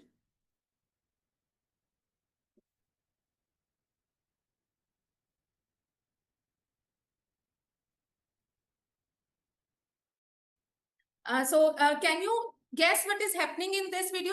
All of you first see this video and then we'll discuss what is happening in this video.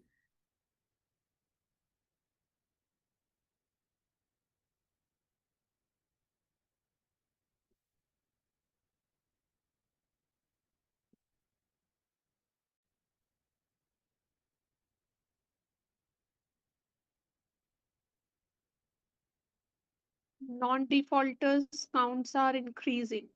Yes, ma'am. Yes.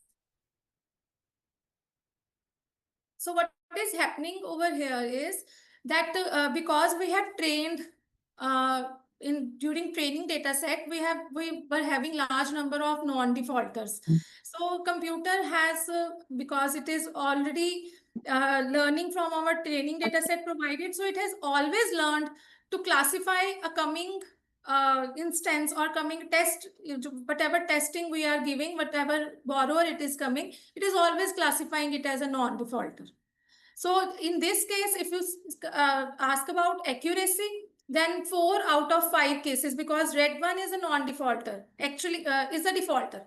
Red one should be classified as a defaulter, but by computer or by artificial intelligence, this particular person has been identified as a non-defaulter. So four non-defaulters are predicted accurately because they are in non-defaulter column only. But when red one comes, and actually he is a defaulter, but it is classified as a non-defaulter. So if we see overall case, then 4 out of 5 cases are predicted accurately. So accuracy is very much high. But actually we know that at the end, artificial intelligence, at the back end, artificial intelligence has actually learned to always classify a person to a non-default. I hope it is clear.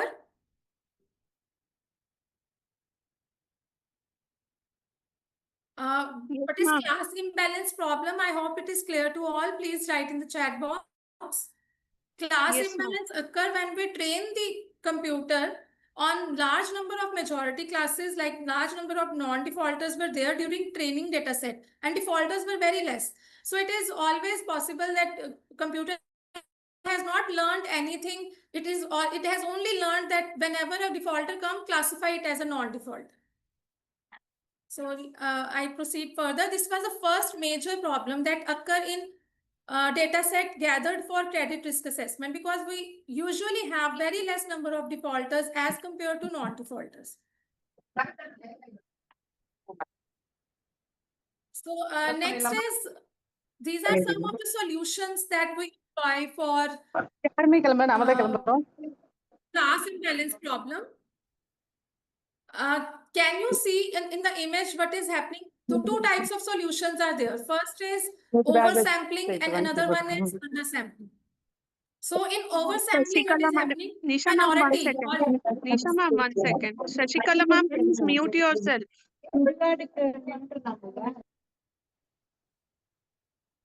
Muted, ma'am. Okay. So solutions for imbalanced data set is very necessary to be taken, because if we train the data set on a wrong data quality, then it will always show us the wrong answers, or accuracy will no doubt be high, but we know at the back end that it has learned only to classify as a non-defaulter only. So two solutions are available. First one is oversampling and the second one is undersampling. So as you can see from this image, oversampling means the minority class which was defaulter in our case. Very less number of defaulters were there. So minority class is synthetically improved or synthetically added. So we add more instances of minority class or defaulters to make a balanced data, so that we at the end we have equal number of defaulters as well as non-defaulters. While in undersampling, reverse case takes place, in which we have less number of minority. We reduce the instances of majority class, so that we again have equal number of defaulters as well as non-defaulters, and we can train our model well otherwise. So oversampling and undersampling are the two major solutions to class imbalance problem. Next problem, after the class imbalance problem, next problem we face in secondary data sets mainly is outliers. So outliers, I hope it is clear to all. Outlier is any data which is very distant from all other observations. A data point that lies outside overall distribution of the data set is called outlier. So it also causes various problems during our analysis. It significantly affects, first of all, mean and standard deviation. These are some of the methods to detect how, once we have collected the data, how can we detect that outliers are there or not. So first one is the box plot diagram, in which these circles depict, once to show your data in box plot, then these circles, small bubbles, will identify outliers. Once they are identified, we can then remove them using IQR range or Z-score. Z-score is the main reason. Like this one, we can detect Z-score using this formula, observation minus mean slash standard deviation. These are the two methods to detect outliers in your data set. Okay. So the simplest mean, now once we, just like in earlier cases, when once we have detected class imbalance problem, then we can make it balanced by using two techniques, undersampling and oversampling. Similarly, once we have detected outliers, then what are the various methods to remove those outliers? The simplest way to remove outliers is to remove the rows in which outliers are detected, so that we can have a normal distribution of the data. Third major problem, these are the three major problems that we detect in our secondary data sets. Usually in secondary data set, these three problems occur. So third problem is the missing value. As you can have a look at this picture, this is the credit data set only, and there are large number of missing values in this. So how to handle missing values then? Missing values can occur in either categorical data or numerical data. As we have discussed earlier, there are two types of data available in dataset, categorical and numerical. So if we are talking about categorical data and we find large number of missing value, then we generally use mode imputation.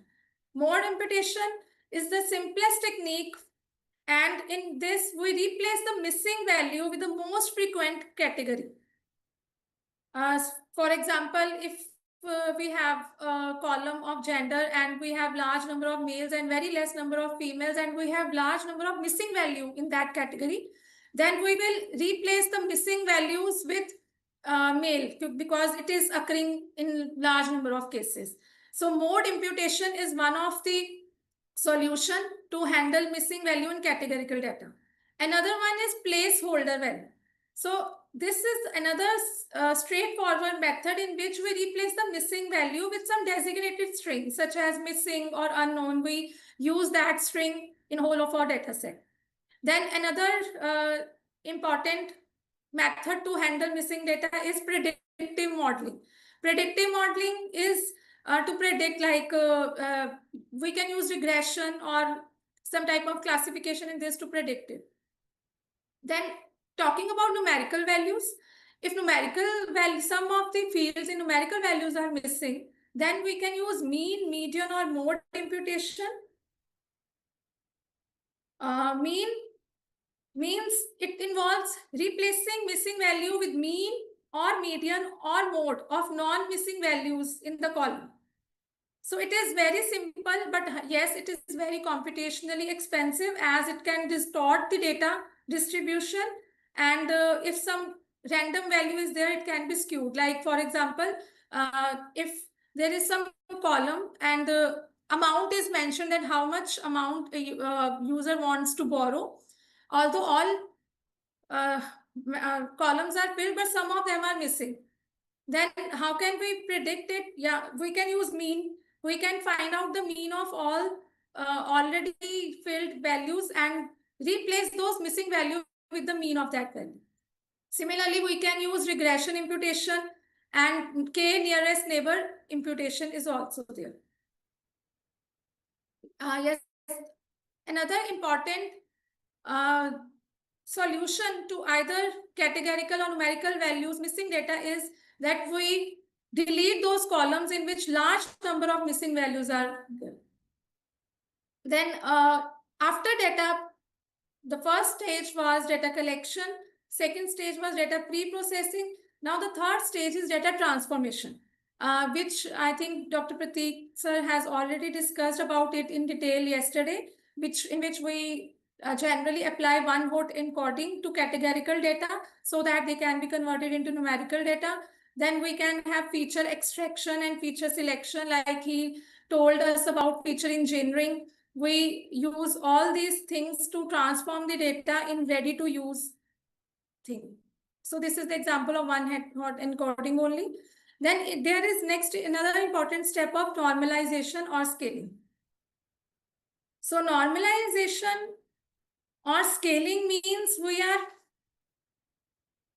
are scaling the numerical features to have zero mean and unit variance. In other words, we can say that if our data set contains large number of variables, some variables having the value only from 0 to 10, some variables are having the values from 10 to 10,000, then in that case also our AI will prefer those columns in which large number of values are given. It will infer data and based on that column only. So in order to give equal importance to all the columns that are available, we use this type of scaling. Like min-max scaling is there, Cox scaling is there, Z-score normalization is there, so that all the columns that we have collected for categorization or for classification should have equal impact. And then AI should decide that which of the column has the best role to play. So this is also an example of feature selection and engineering only. The importance of feature selection, because once we have done standardization or normalization, then we would like to find out what are the various important features on which our credit risk depends. Our important features can, like some features are there for which there is of no use. Like I have collected a data set in which serial number is mentioned. Now we know that serial number has no role to play on categorizing a user to bad debtor or good debtor. So such type of features should be removed. So once we have done standardization and scaling of the data set, then we remove such type of the features which have no role to play on classifying the user to bad debtor or good debtor. So these are various examples or importance of the feature selection. After feature selection, like I may sum up what I have told to you till now. Whenever we collect the data for making predictions, that data, if collected through secondary sources, contains various types of errors. So 3 types of errors I have displayed. First one was class imbalance problem was there, then missing values were there, and outliers were there.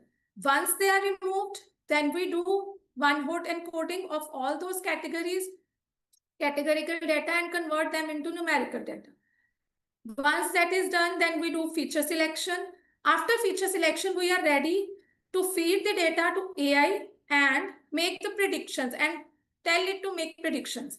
So yesterday, Pratik sir has demonstrated the prediction of student on logistic regression and random forest. So these are another ways.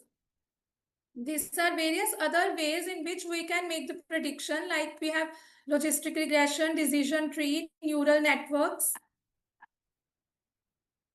Then deep learning and ensemble learning, these are all AI-based techniques that we can use to make the prediction. Some models give higher accuracy, like deep learning and ensemble learning models are very much accurate and they provide very accurate data as compared to other. Then we have tried to test whether the data generated by this AI software is correct or how much accuracy is there. For this purpose, we use a confusion matrix. In confusion matrix, we can have an idea of how much accuracy is there. I can show it through diagram over here. So this one, here it is actual class and here it is predicted class. In our case, positive class is non-debtor and negative class is defaulter. Negative is defaulter and positive is non-defaulter. And similarly, positive is here also. Positive is non-defaulter and negative is defaulter. Now, whenever a defaulter is actually classified, non-defaulter is actually classified as a non-defaulter, then number of instances will be shown over here and it will be a true positive case. Whenever a debtor is negatively classified as non-debtor, then number will be shown in this particular column and it will be a type 1 error, which yesterday Pratik sir has told us that it is a precision type of error. Similarly, we have recall over here and true negative cases are being displayed over here. So all these are different evaluation metrics to evaluate whether our model has performed well or not.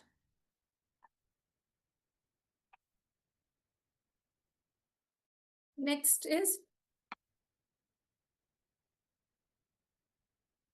then after we have evaluated and if we have got some good results, we will like to discuss about some ethical consideration. Like one of the ethical consideration was discussed by sir yesterday and it included interpretability. Interpretability means how much we are able to show that why AI has rejected his case or why AI has classified a particular user as a non-debt.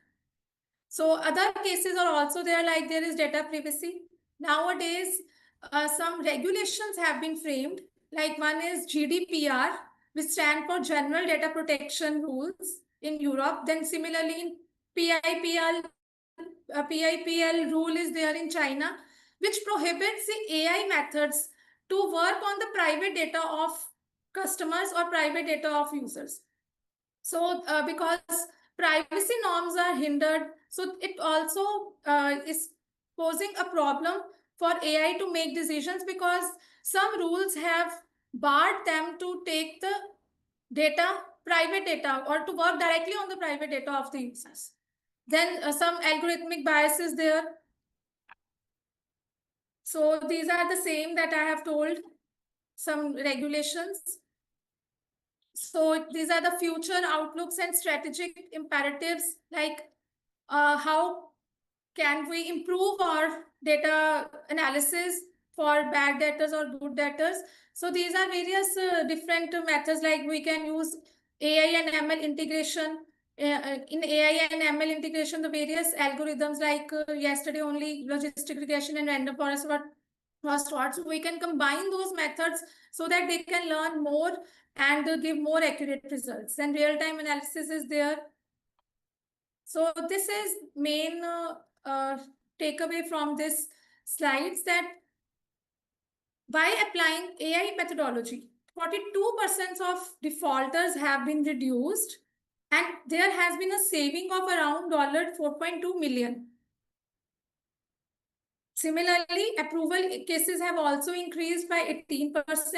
So these are the application of why we use AI to classify a user to defaulter or non-defaulter. This is particularly useful because default reduction has taken place by 42% because AI algorithms are actually able to classify defaulters more accurately and help them to remove them from the beginning only. So this was all for, I will now demonstrate the practicals also, that how we collect the data from data sets like Kaggle or UCI, and then we shall continue. So I have opened R. Is that screen visible to all? Yes. Okay, the first step is we read data from, we just download a file, we go to browser and search for credit risk assessment data. You can do this right now also. So I have taken the example of German credit data. This German credit data is very old data and it has almost 1000 instances, or you can say 1000 rows are there. So first I will copy this and show you the steps. Paste it over here. Once this is read, we can have a look at the data available or columns available in this data. Like you can see,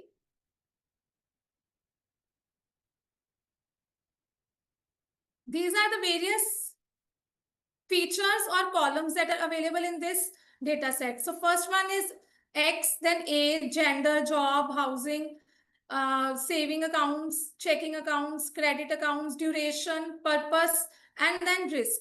So this risk is actually the classification of it, contains good or bad, whether based on these various columns, whether a particular person is classified as good or bad.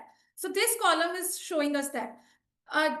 As we can see, two types of data that are available in this are INT or char. If you have integer data and numerical data, it is classified as INT. And if you have some categorical data, by default, it is showing us char. So first, we have to convert this char data into categorical data. And we do this using these commands. Like once we convert it using as.factor command, I am summarizing this in a summary statement. There is a summary command to summarize this all. So now you can have a look of what type of data is available. First of all, there is X, in which minimum, and all these calculations are already performed. It is showing us the minimum value displayed in this column is 0 and maximum is 999. This is the age of a borrower. Then next is the gender, which we converted it into categorical, and it shows that there are 310 females and 690 males available in this data set.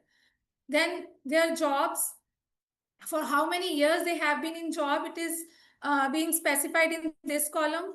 Then we have housing, like what type of house they do. Do they have their own house? We have 713 instances for that.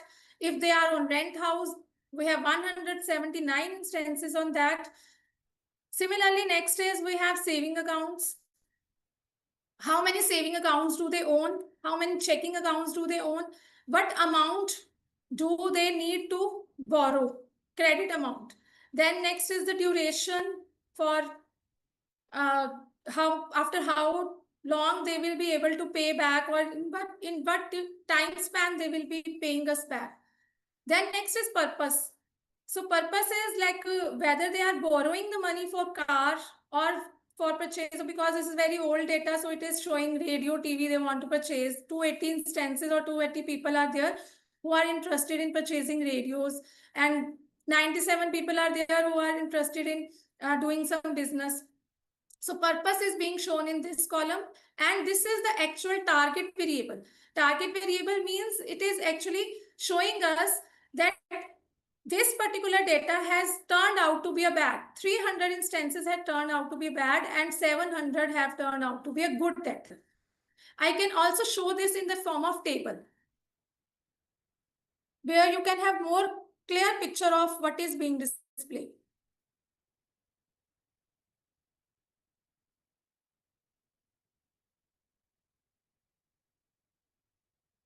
Like it is the actual, as you can show in the upper corner of this screen, this is actually the data that is being displayed.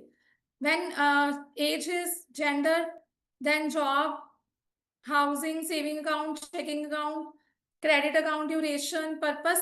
Till this, we have all variables, and this is the actual outcome. This type of instance is saying that this first instance had turned out to be a good debtor as he has returned all the money back in time. Second turned out to be a bad debtor. So these are the categories according to which we want to predict that whether a particular person now we want to this after this data set we want to predict if we present him a number or if we present him a person, we would like to know whether he will turn out to be a bad debtor or a good debtor. So first, as I already conveyed to you, first step was data collection. So this is the data collection step in which we collected the data through UCI machine learning repository. This was the data, and we did some simple tasks like we converted all data in either numerical or in a categorical data. Two types of data we keep. Otherwise, whatever data is there, we always use to categorize it into two fields, in either categories or in numerical. Then I just demonstrated that three types of errors are there in collected data. Some missing values are there. As you can see from this Shrivan table, this NA means this is not applicable, means this is missing. So saving accounts and checking accounts data columns have large number of missing values in it. So could you tell me what were the methods that I told to handle the missing data in data sets? Can you type in the chat box? To handle missing data, what did we use?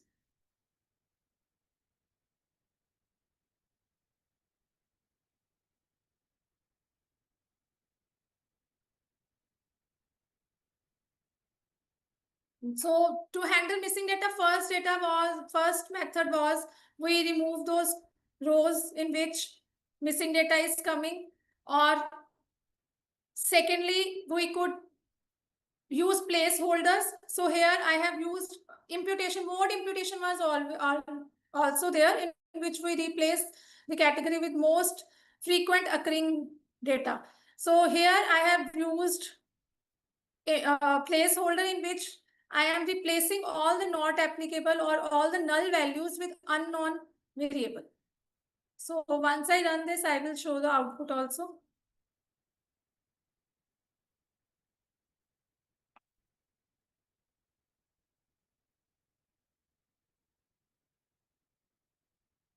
Once I view it, now you will see that NAs will have been replaced by unknown that I have assigned.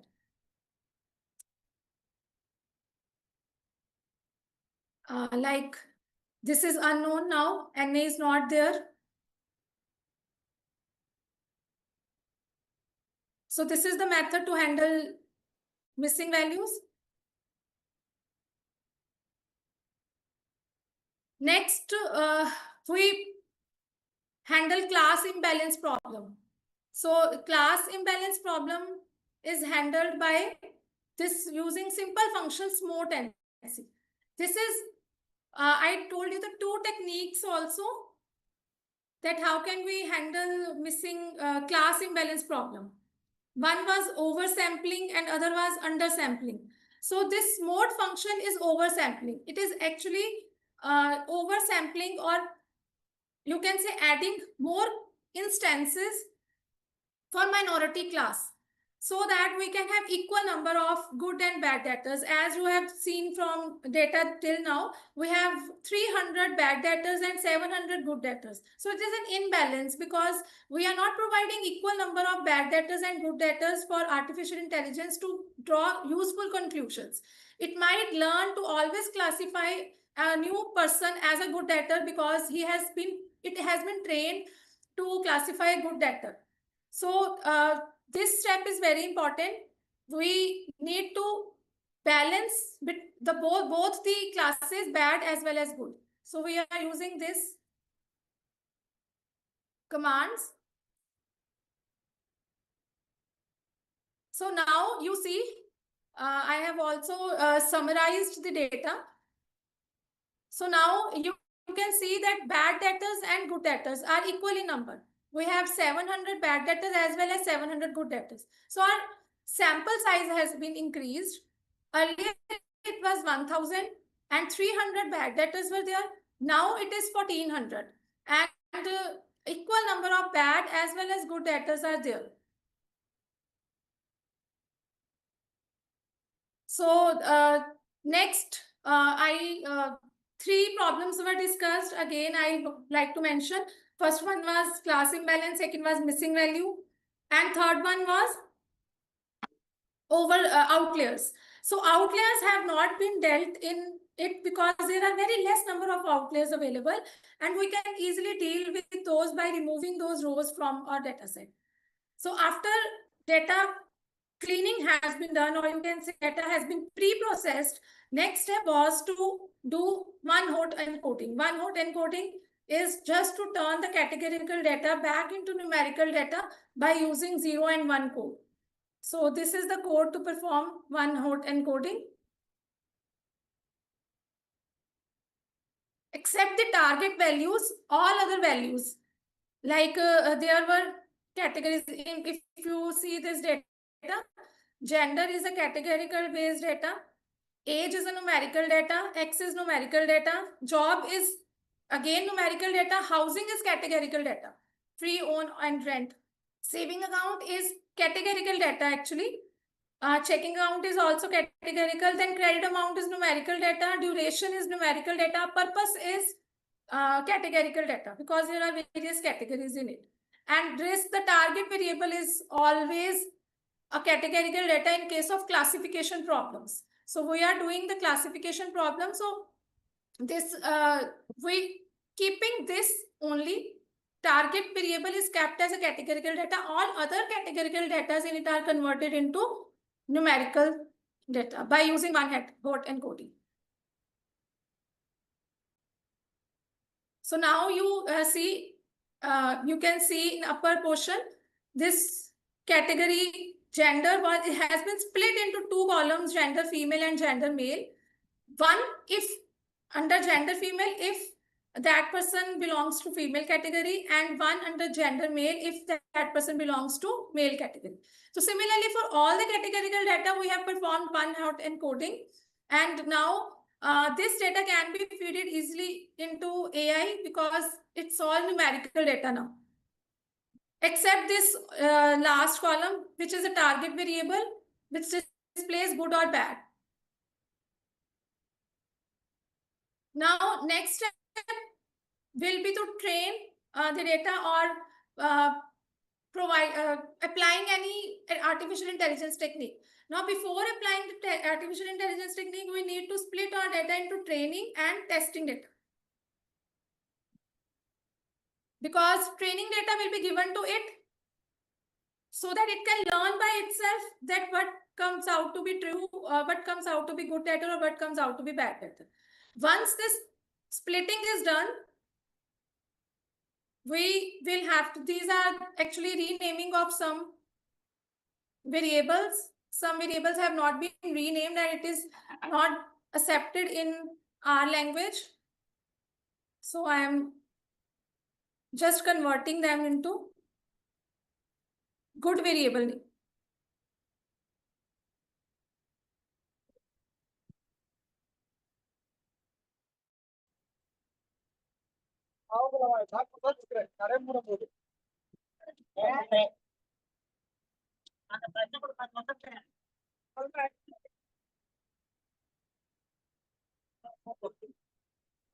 once this variable name has been done,